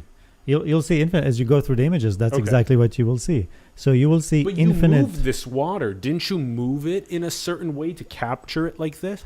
Right. So what you want to see is the movement in water, right? That's what we want to see. Okay. Right? Yeah. So in order to see that, you can't use light. You can't. No, light goes through the water, so you're not going to get anything with light. And what you want to do is to be able to capture that movement How do you capture in it 3 dimension without in the light? water. So this is more of a kinetic photography where the film itself is liquid What and the? F- and it's sensitive to movement. So what I'm capturing is the movement in the water, right? That's what I'm capturing here. So once there's the movement, film is liquid, liquid. but it doesn't mix with the water. They don't mix. What the? So The So for film is example- liquid. now if you go on my playlist, Faces of Water, there's different kinds. So there's water from different places, but also the most exciting thing is sound waves in water. The 'Cause- cymatics, right? Yeah. Yeah. Yeah. Because all mythologies describe life as a vibration, the beginning of life being a certain vibration, which means a frequency. Because we think about sound as communication Yes. tool, Yes. but sound is actually like a 3D printer in water. sound is like a 3D printer in water. It's a way to create 3-dimensional forms. Okay. So water uses sound to create forms, and when you see the forms of sound waves in water, you see the architecture of life. You see the patterns of trees. You see the world of biology coming Yes. to life. Yes. So for me, the most exciting one to do is I create those big speakers of water, and back in 2013, before cymatics was so popular, Yeah. and capturing those movements, the sound moving through the water, Okay. and that's the most incredible thing you'll ever see. Because so that's like the fundamental Just frequencies, yeah. and then tweaking those frequencies to have different Mhm. shapes fractal appear, Yeah, and you can just have like humans, trees, animals, plants everything starts appearing. appearing. Yeah. And then aside of that, I mean, you have also just pure movements of water in water. So Like I said, but you there's- see why I said energy seemed like it was so fundamental. right? Because like all those different modulations energetically are what give rise to the different appearances of form. Right. But again, Yeah. consciousness is the one Yeah. Yeah. using energy Yes. or being yes. energized, Just yeah. right? Yeah. I think it's just a matter of how we use language. Yes. Yes. Because Okay. a lot of times people will use the word awareness to describe consciousness. They'll use the word energy to describe, you know what I mean? Yeah. So for me, it's like consciousness is the thing itself. Yeah. Consciousness is aware of its surrounding. That's how I use the word awareness. Okay. Most people use it the other way. I know. Yeah, most people say awareness is the primary agent of infinity, and then consciousness is sort of the agent of what matter sort of becomes to recognize itself as awareness. So consciousness recognizes itself as awareness, but awareness is the fundamental agent. Anyway. Right. No, but yeah, it's important yeah. because at that moment, they're talking about the brain. Consciousness is usually in reference to the Yeah, brain, whereas which- awareness is like the witness or the observer. Right. Yeah. But yeah. that's where we lose a lot of people because they start thinking consciousness only exists if you have a brain. If you have a brain, yeah. But so it's consciousness. Yeah. But if there's nothing around, there's no awareness. There's nothing to be aware of. Yeah. So you could be consciousness and have nothing to be aware of. So awareness is an action consciousness takes. Okay, interesting. Okay, I see how But your whole viewing it. body is Sure. conscious, not just the Sure. brain. And your whole body is then aware to different things in different places. Yeah. But Okay. yeah. Okay. So same thing with energy. That's why I say consciousness uses energy to manipulate matter. Okay. So Yeah. all those words, Okay. I put them in sentences so just so you know what I mean at least, you know. Then you Yes. can translate it to the way you yeah. use it. Yeah. Yeah. Yeah. Oh, that's so funny. It's almost like translating Spanish. You know, in a sense, it's kind of funny like that. So, yeah. So, how would you do? So, did you make this film that you made it? You made the film that could. Yeah, and anyone can. It's not something so that's why the patent is more of the method. Okay. It's an actual method. So people sell this film.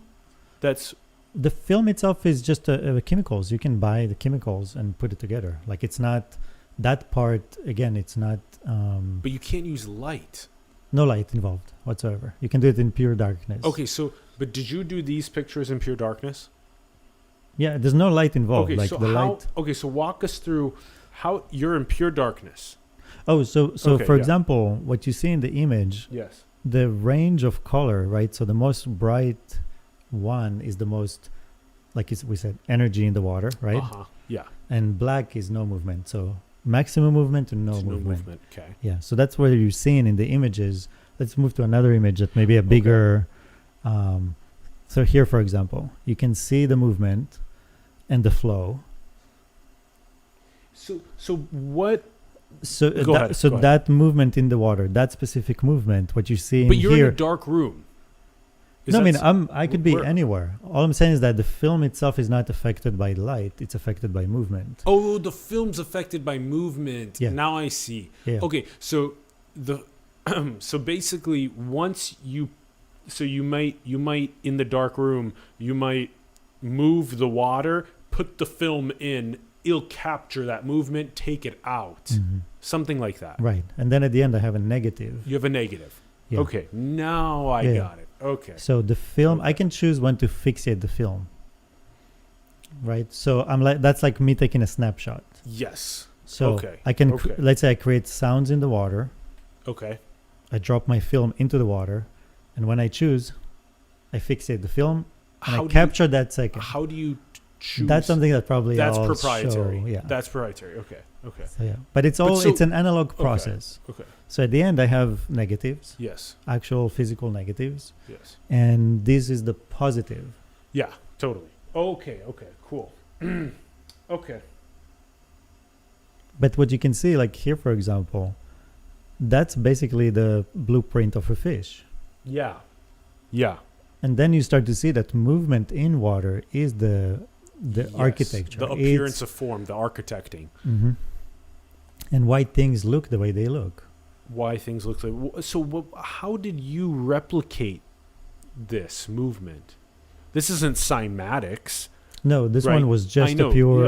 yeah. And funny enough, somebody made a project where they dropped liquid wax in the top of a river. They just dropped wax into the river, and the wax formed itself as it went down the river. Huh. And at the end, when they capture it, they looked like fish. Oh, You know what I mean? So that's a same good thing project. here. Yeah, yeah, yeah. So same thing here. It's the same thing. Whoa. There's that type of movement, and this one, that's what came out of Oh it. my gosh. So in a sense, So it's water moving Fish- inside of water. yeah, yeah. That's what we're seeing, is the movement of water in Wa- water. the movement of water in water. That's a great way to put it. So would it be fair then to say something like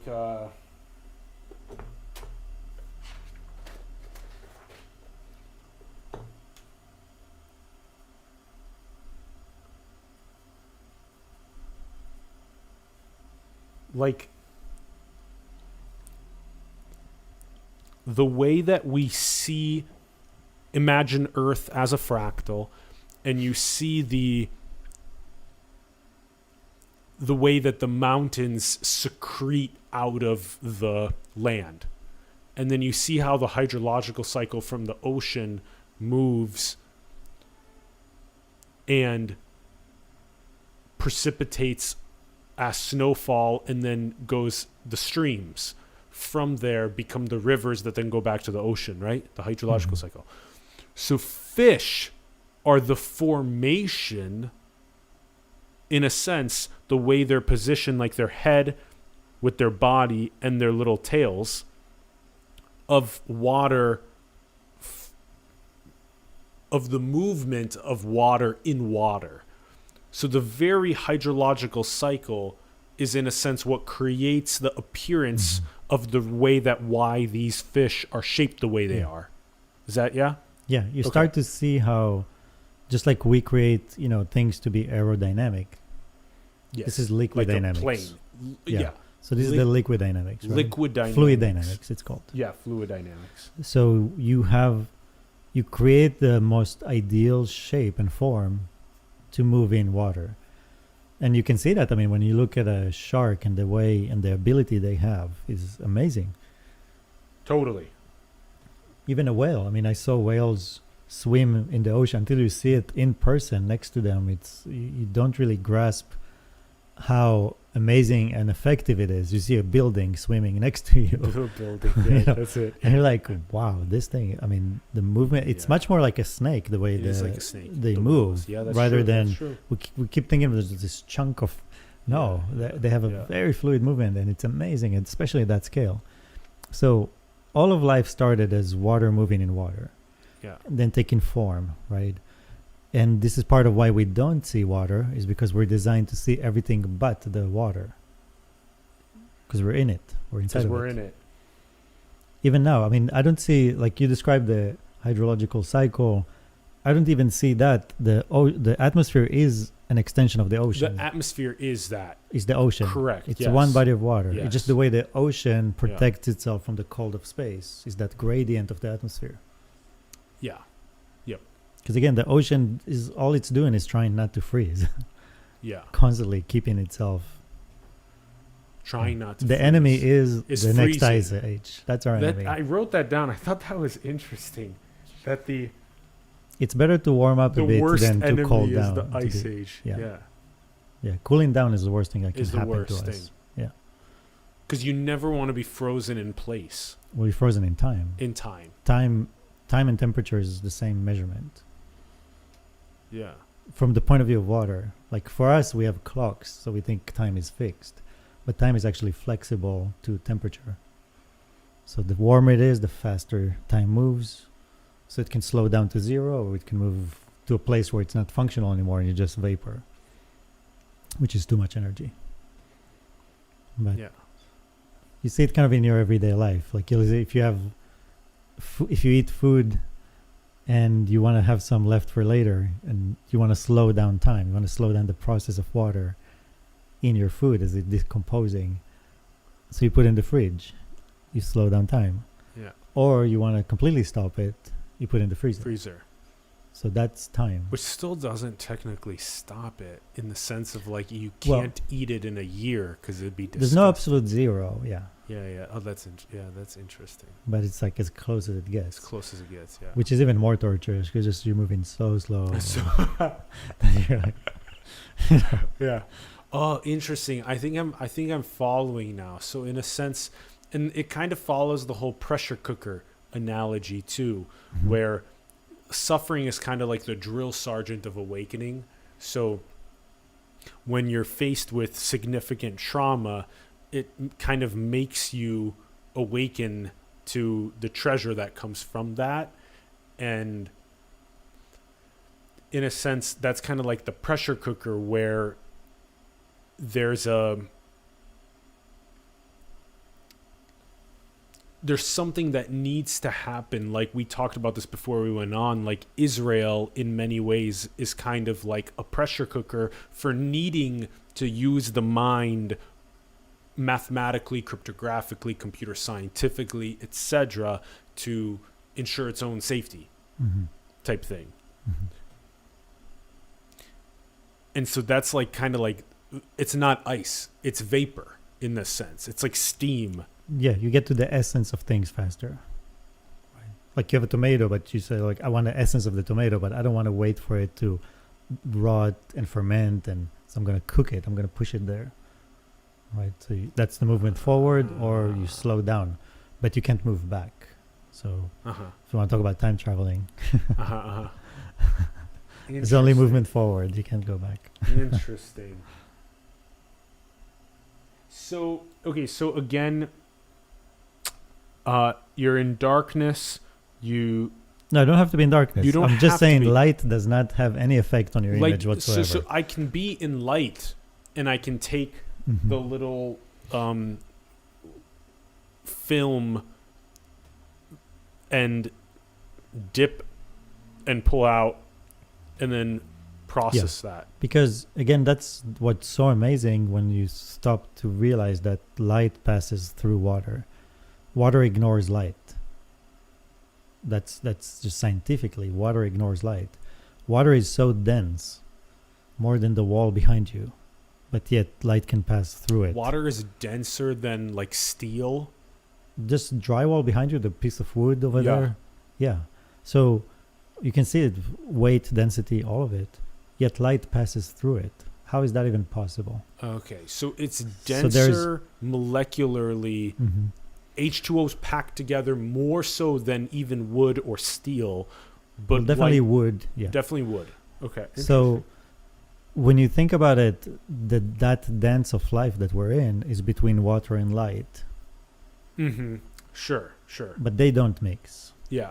So water creates, because everything you see with light, but water is creating those structures and buildings, and water can change the wavelength of matter to give you different colors. Right? Because I mean, the plant right now can be Totally. green with a purple leaf, Totally. but when the water leaves that plant, it all goes back to being just this color of the soil. Huh. But nobody stopped to think for a minute. Wait a minute, how does this matter? How is this green right now? Yeah. So water has the ability to take matter and change the wavelength of it to give you any color you want. Yeah. Right, just like you paint your house. Yeah. But the reality behind that paint, or when all of that crumbles back down to the origin matter, it's just soil. I mean, there's nothing else here but rock and water. Jeez.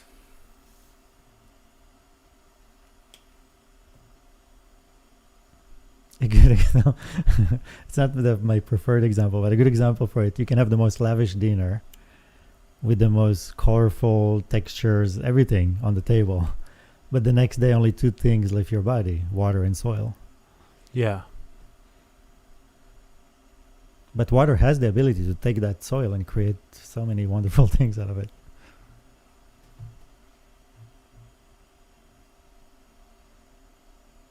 Damn.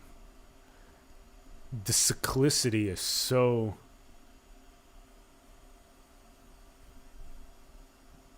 The Ouroboros, right? That symbol of the snake eating its tail, it's everywhere. Mhm. Wow. So That's why that space station question, yeah, that's doesn't matter. You know what I mean? Like it's the same cycle. It just happens in a smaller, more self-sustained, contained yes, that's space. yeah. That was the question, and that makes sense. It's just crazy that there had to be 250 or whatever gallons brought up in the first place for it to then undergo the cycle in the station itself. Like that's another interesting thing is that, cosmically speaking, it was really interesting when you said that, like, it's almost as though it's our responsibility to not only spread life, these little portals for the next infants that come throughout the cosmos, but also that it's in a sense a responsibility to go and save the frozen water Mhm. from being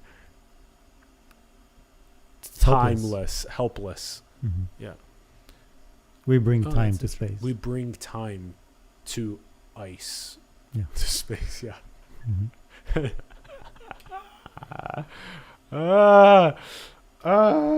This is so interesting. That goes on this one. So many notes.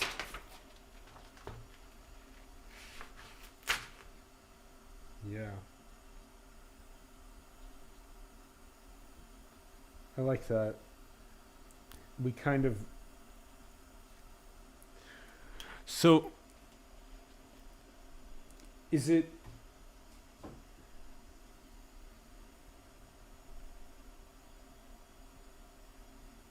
So, metaphysically speaking, it's something like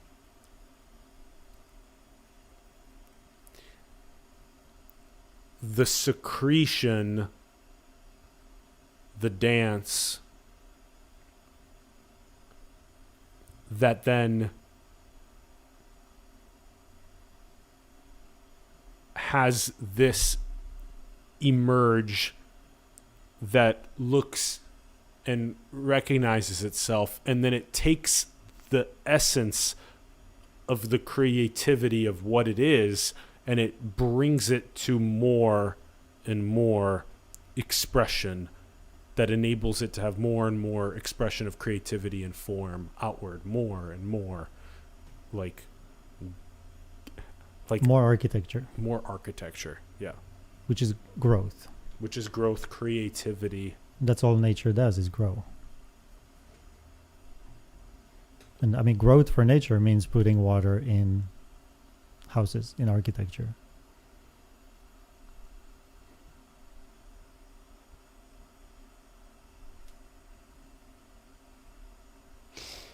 And then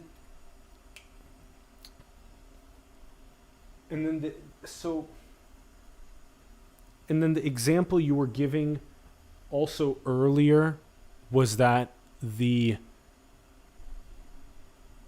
autonomous car is a vessel. From earlier, you were giving the example. The autonomous car is Vehicle. like the vehicle. So when you say the channeling water, we are the channeling of the water. What's the autonomous vehicle in the analogy? I mean, as long as it's just matter, it's just a rock. But every vessel of consciousness is every vessel of water is a vessel of consciousness. So you're the conscious being in the car. So when something moves in philosophy, when something moves, there's two options. Either you're a conscious being choosing to move from point A to point B, or a conscious being put it into movement. Right? So so that car is put into movement by consciousness. By water. Yeah, it serves us. Okay. But a lot of people think that consciousness, the brain, hence a computer one day will be conscious, which is not the case. Unless there's water in that mix, that computer will not be conscious ever. So it can be very... So if it's fluid dynamics, it can be. Yeah, if you integrate water into the system, and water is what... But then again, all you're going to end up doing is recreating yourself. because that's what is happening right now. Oh, Right. sure. So we're that consciousness that is creating, making all that, So when I sit on my computer and I click, there's no separation between the spark through my body. I'm just waterproofed, so I won't get electrified. But that click, that spark goes on through the computer, to the internet, to Yes. whatever, and something gets shipped to my door, or Yes, being yes. made. And so at some point, we'll even that won't happen. We will be completely able to just use waves, whether it's like brain waves or a different type of communication. So we won't even have to use Yeah. the physical part of my Yes, body. Yes. So it'd be just water controlling matter without having to be mixed with it. Because the Okay. mix between water and matter is that union that causes pain and suffering. That's why I said that at some point water will be free from that union to flow, and everything around it will be controlled by water without having to actually do the work, having that physical connection. That's where the friction is. That's where the pain is. So- That's where the suffering So, comes from. so all of that friction, pain, suffering comes from the union of water with matter, Or you can say the spirit. And or matter. spirit and matter. Yeah, or Yeah. consciousness and matter. Blah blah blah. Mhm. Shiva, Shakti, Purusha, Yeah. Prakriti. Blah blah blah. So the component of the dance, the components of the dance. So there's a liberation of consciousness or of Mhm. water Yeah. from its matter Mhm. that then enables it to do the complete telepathic. Yeah. Telekinetic, telepathic. Yeah. Okay. Yeah. Oh, interesting.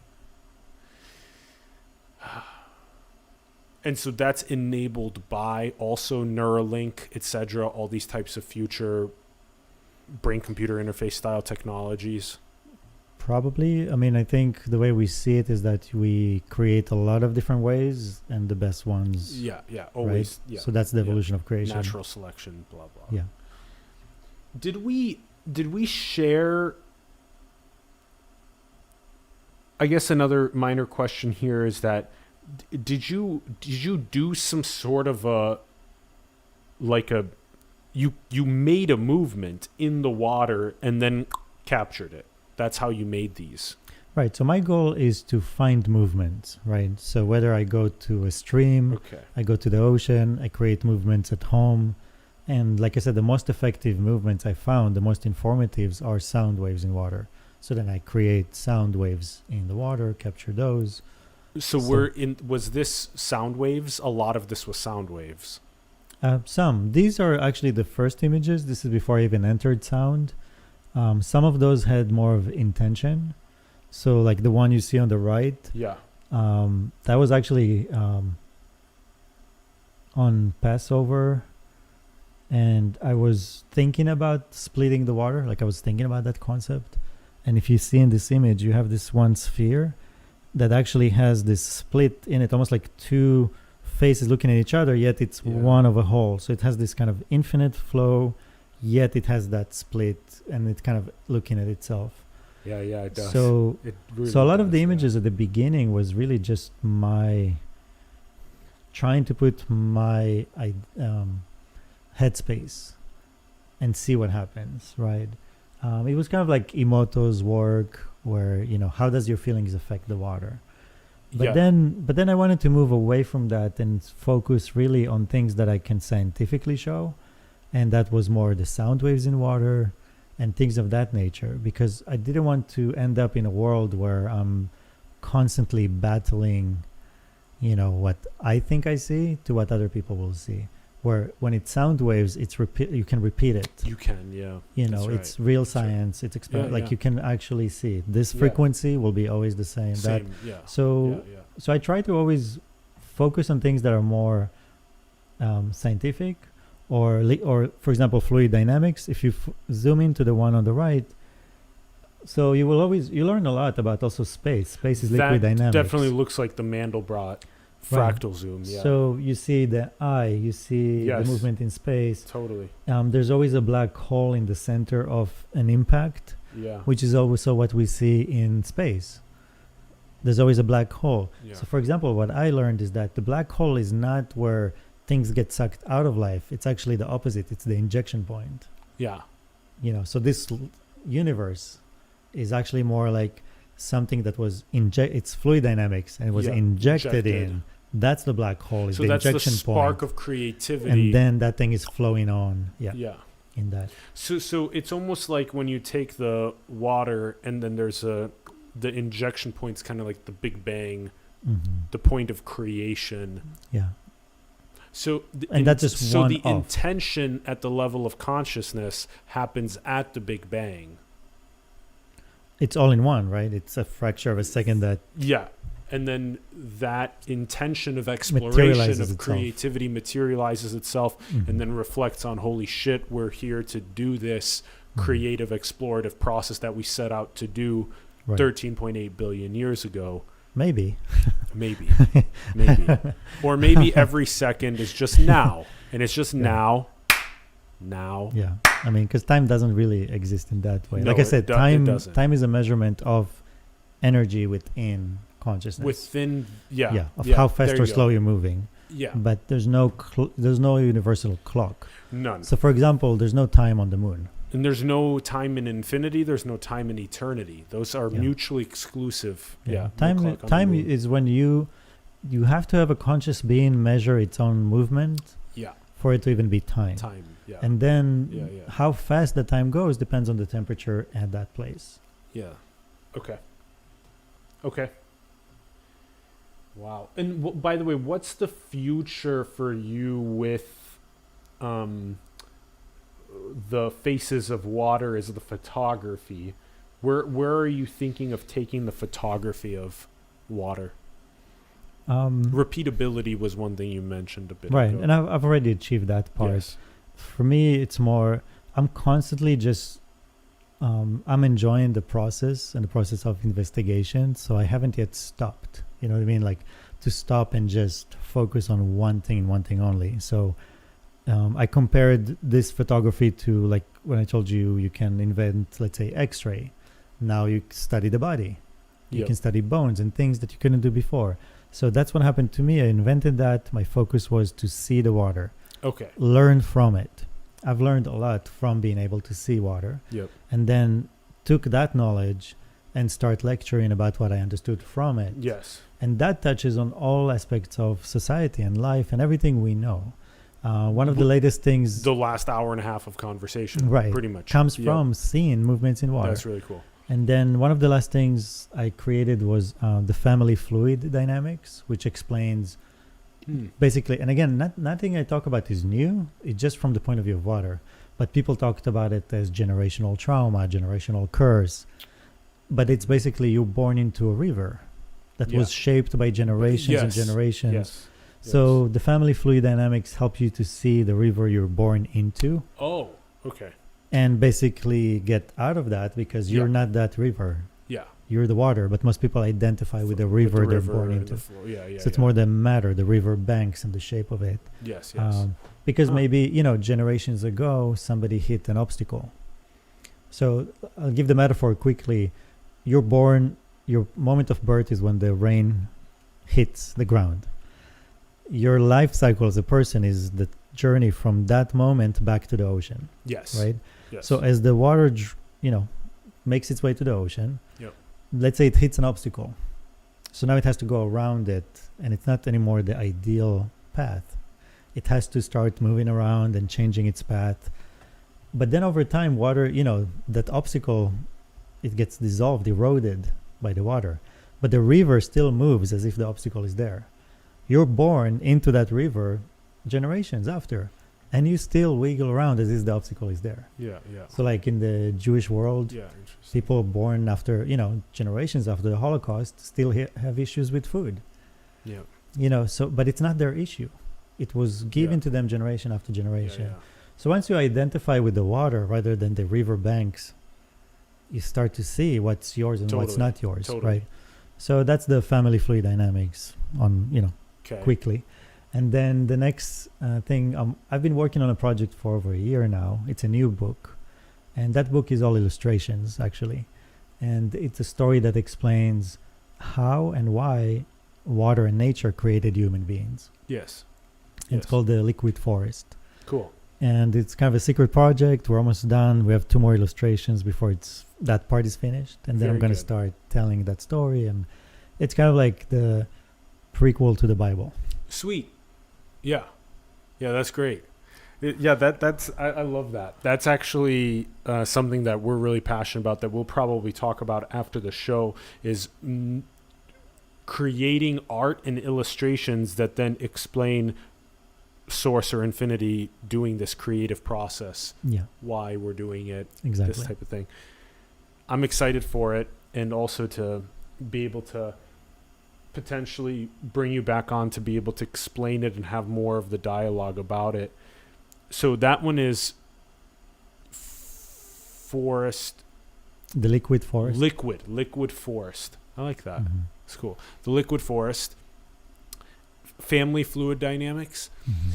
There was one part to that I wanted to mention was that you've probably heard like in some of the non-dual tradition, it's like there's no such thing as enlightenment or awakening. You're Mhm. already it. Right. Right. Yeah. You're already water. Right. Right. Yeah, that's Like- not any question. Yeah, and so like even the whole like condom bubble idea is like we make that idea up, but we make it up in the sense like if you think that you're separate, that's what it is. Right. If you think that, if you're experiencing anger and frustration and jealousy and malevolence and all these things, the way out of that is through the Buddha, through the techniques that have been passed down for millennia around becoming conscious of your respiration, having high levels of morality, concentration, samadhi, meditative consciousness, that then gives you liberation into being water, to recognizing that you're water. Like Rumi said, the diamond is already around your neck, but it's up to you to recognize it. And so that's kind of the popping in a sense. So it's kind of funny. That's what it was reminding me of a little bit. So as soon as the precipitation hits is when the birth portal in happens, and you recognize as soon as possible, I'm water on this journey, this experience, and not, I am like, where is the border? There's no border for the little droplet of water to be like, this is where my border. Well, that's the thing, is that you'll discover that moment where you're inside of the river. You know what I mean? Like, Yeah. and the question is, at what moment you realize that you're not the river? Yeah. That's the main thing. Yeah. But we talked again about the union between the spirit and matter. So in this case, the water and matter. So when the drop of water hits the ground, that's the moment of union, right? So now we're already mixing with matter and flowing through. And the river can be even books and libraries. And, the river banks are made of culture, society. Like, Yes, all of that is the river, right? Okay, so would it be fair to say that you could say that the drop is like, if you're associated with the drop and the identity, then that's kind of like the ego, and then the river is the journey for the drop, and then if you recognize that you're the water, that's sort of the ultimate realization. Is I'm not the drop. I'm not even the drop in the river. I'm not even the drop on the journey. I'm just water, period. Infinite water, infinite creation. That's what I am. Yeah, Which is what the mystic traditions say, is that you are source expressing itself forever in all of the different, And so because the river, I think, when I talk about the river, I don't talk about the water in the river. I'm talking about the actual physical matter that we call, you see what I mean? Because we create separation between this water and that water is because it's inside of this matter in this journey, right? I see. So like the person that you want to approach and remind them your source, your water, right? The person you're talking to is that combination of matter and water. They are that river. Oh, they have a shape, a form, and that's they why have a story they it's- live inside of. That's right? exactly, and that's why another one of the ultimate realizations of the mystic traditions is that there's no lack, there's nothing good or bad. It's literally just identity. It's what are you? Identity. Are you the mix of the water with the matter, or are you just the water? Yeah. And then it gives you the power to escape that river. Yeah. Because otherwise, you're just going to repeat the generations. Everyone exactly. becomes their parents, whether they want to or not. Yeah. That's what the river does. Have you heard of stream entry in the tradition? Like Buddhism has a called Sotapannya. It's the stream entry. Basically, it's so funny how much synergy there is here with the water, where stream entry is almost in a sense when you recognize that you're not the appearance of the cloud of the thought or emotion, but rather you're the sky in which the cloud happens. Right. And so in a sense, it's like you recognize that you're not just the drop of water, but you are water in general. And so stream entry is kind of like the beginning of nirvana, the beginning stages of recognizing there is something to do. There's something for me to realize that I am already water. And so that's stream entry, whereas otherwise you're just sometimes not even recognizing that you are the ultimate, you are the absolute, having this experience. Yeah. It's so interesting. That's why there's many past one end, and that's why there's all of this different overlap. And that's why I try to keep it simple, Super childlike. So the book Liquid Force is also going to be, is it kind of like more child visuals? Same here with all of the stuff we've been doing since November. It's been very childlike visuals. I'll show you some of them down here afterward. Okay, let's wrap. So, and then the channel. So besides the illustrations like Liquid Forest, it's also continuing to build out the YouTube channel. That's I have content lots on of there. lectures coming up. I just moved, so I'm in the process of moving to a new location, moving everything. But I have lots of lectures lined up already. The next one is going to be about whether or not we live in a simulation, explaining why we do and why we don't. Again, everything is from the point of view of water. Yeah. So there's lots to talk about, because it's basically kind of an infinite subject. Totally. And and once I'm done with the lectures and putting out the information I have, then I can just rest. Okay, so the couple things is that the Liquid Forest, the continuation of the channel, and those are kind of like the big things. Yeah, and then I will continue making images of water, because I enjoy that. I actually really liked I really like this. Oh yeah. I saw this it's the Integratron in Joshua Tree. So I wrapped it with one image, and it was 166 feet long, the image.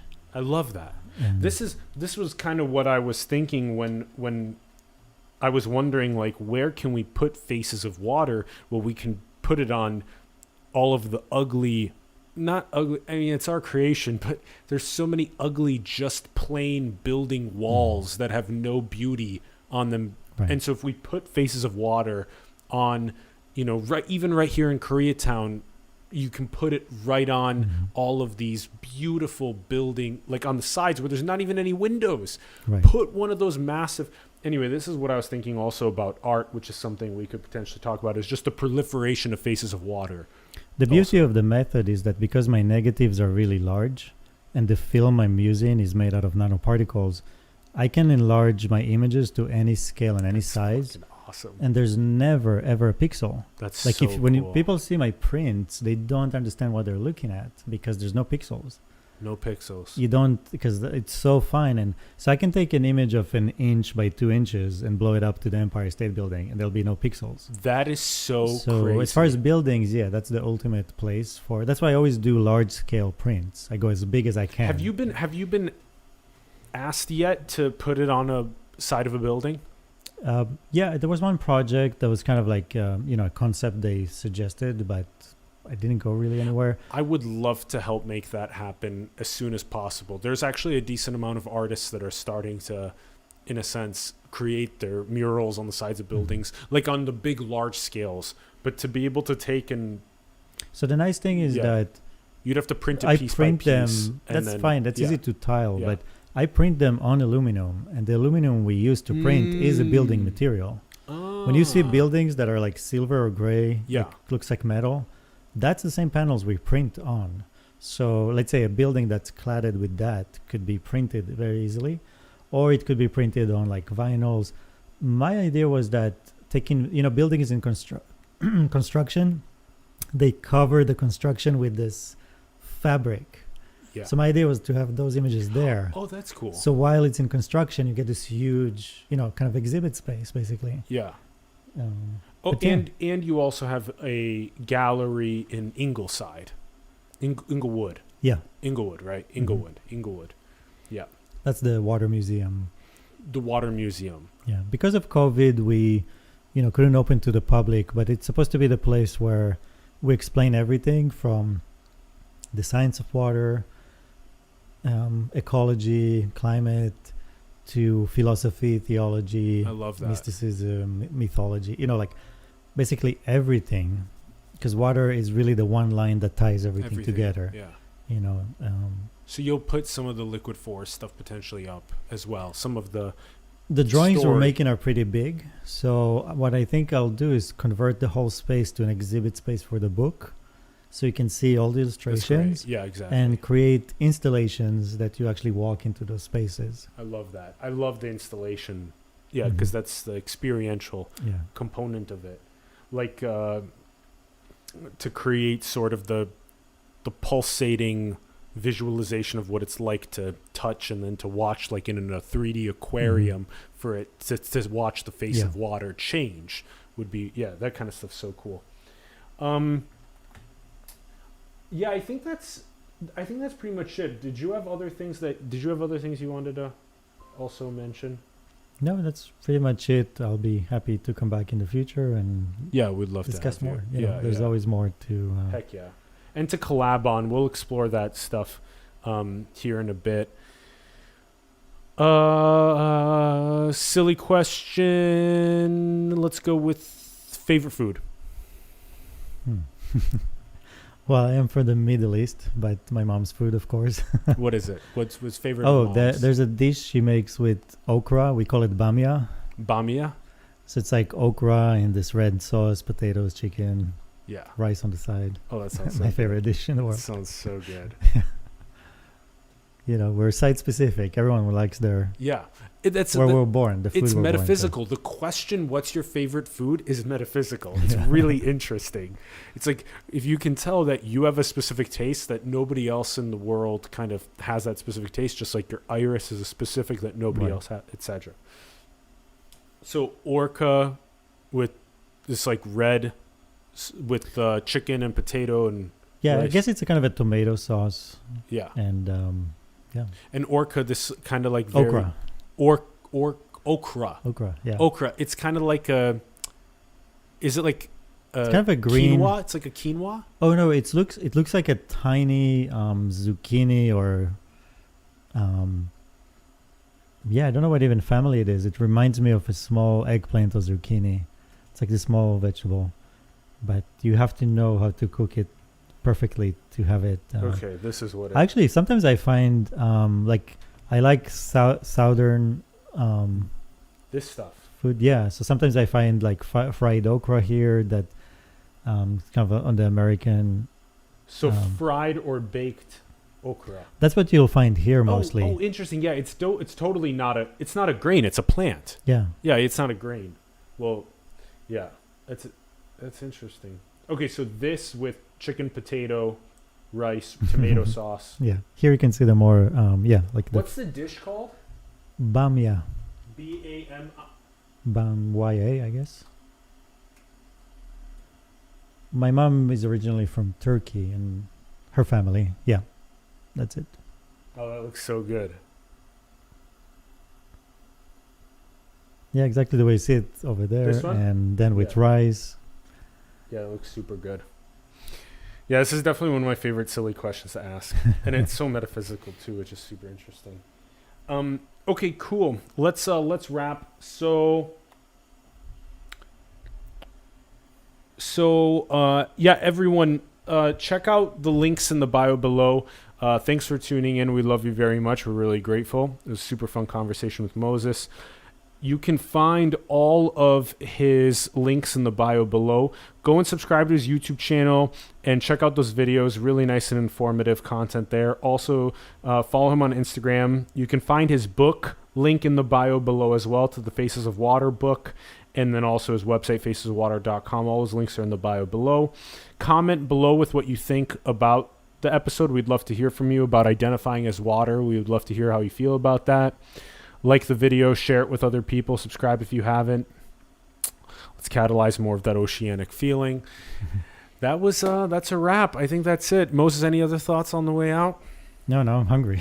Yeah. Okay, let's wrap. Thanks everybody for tuning in. We love you very much. I know, the Bamya.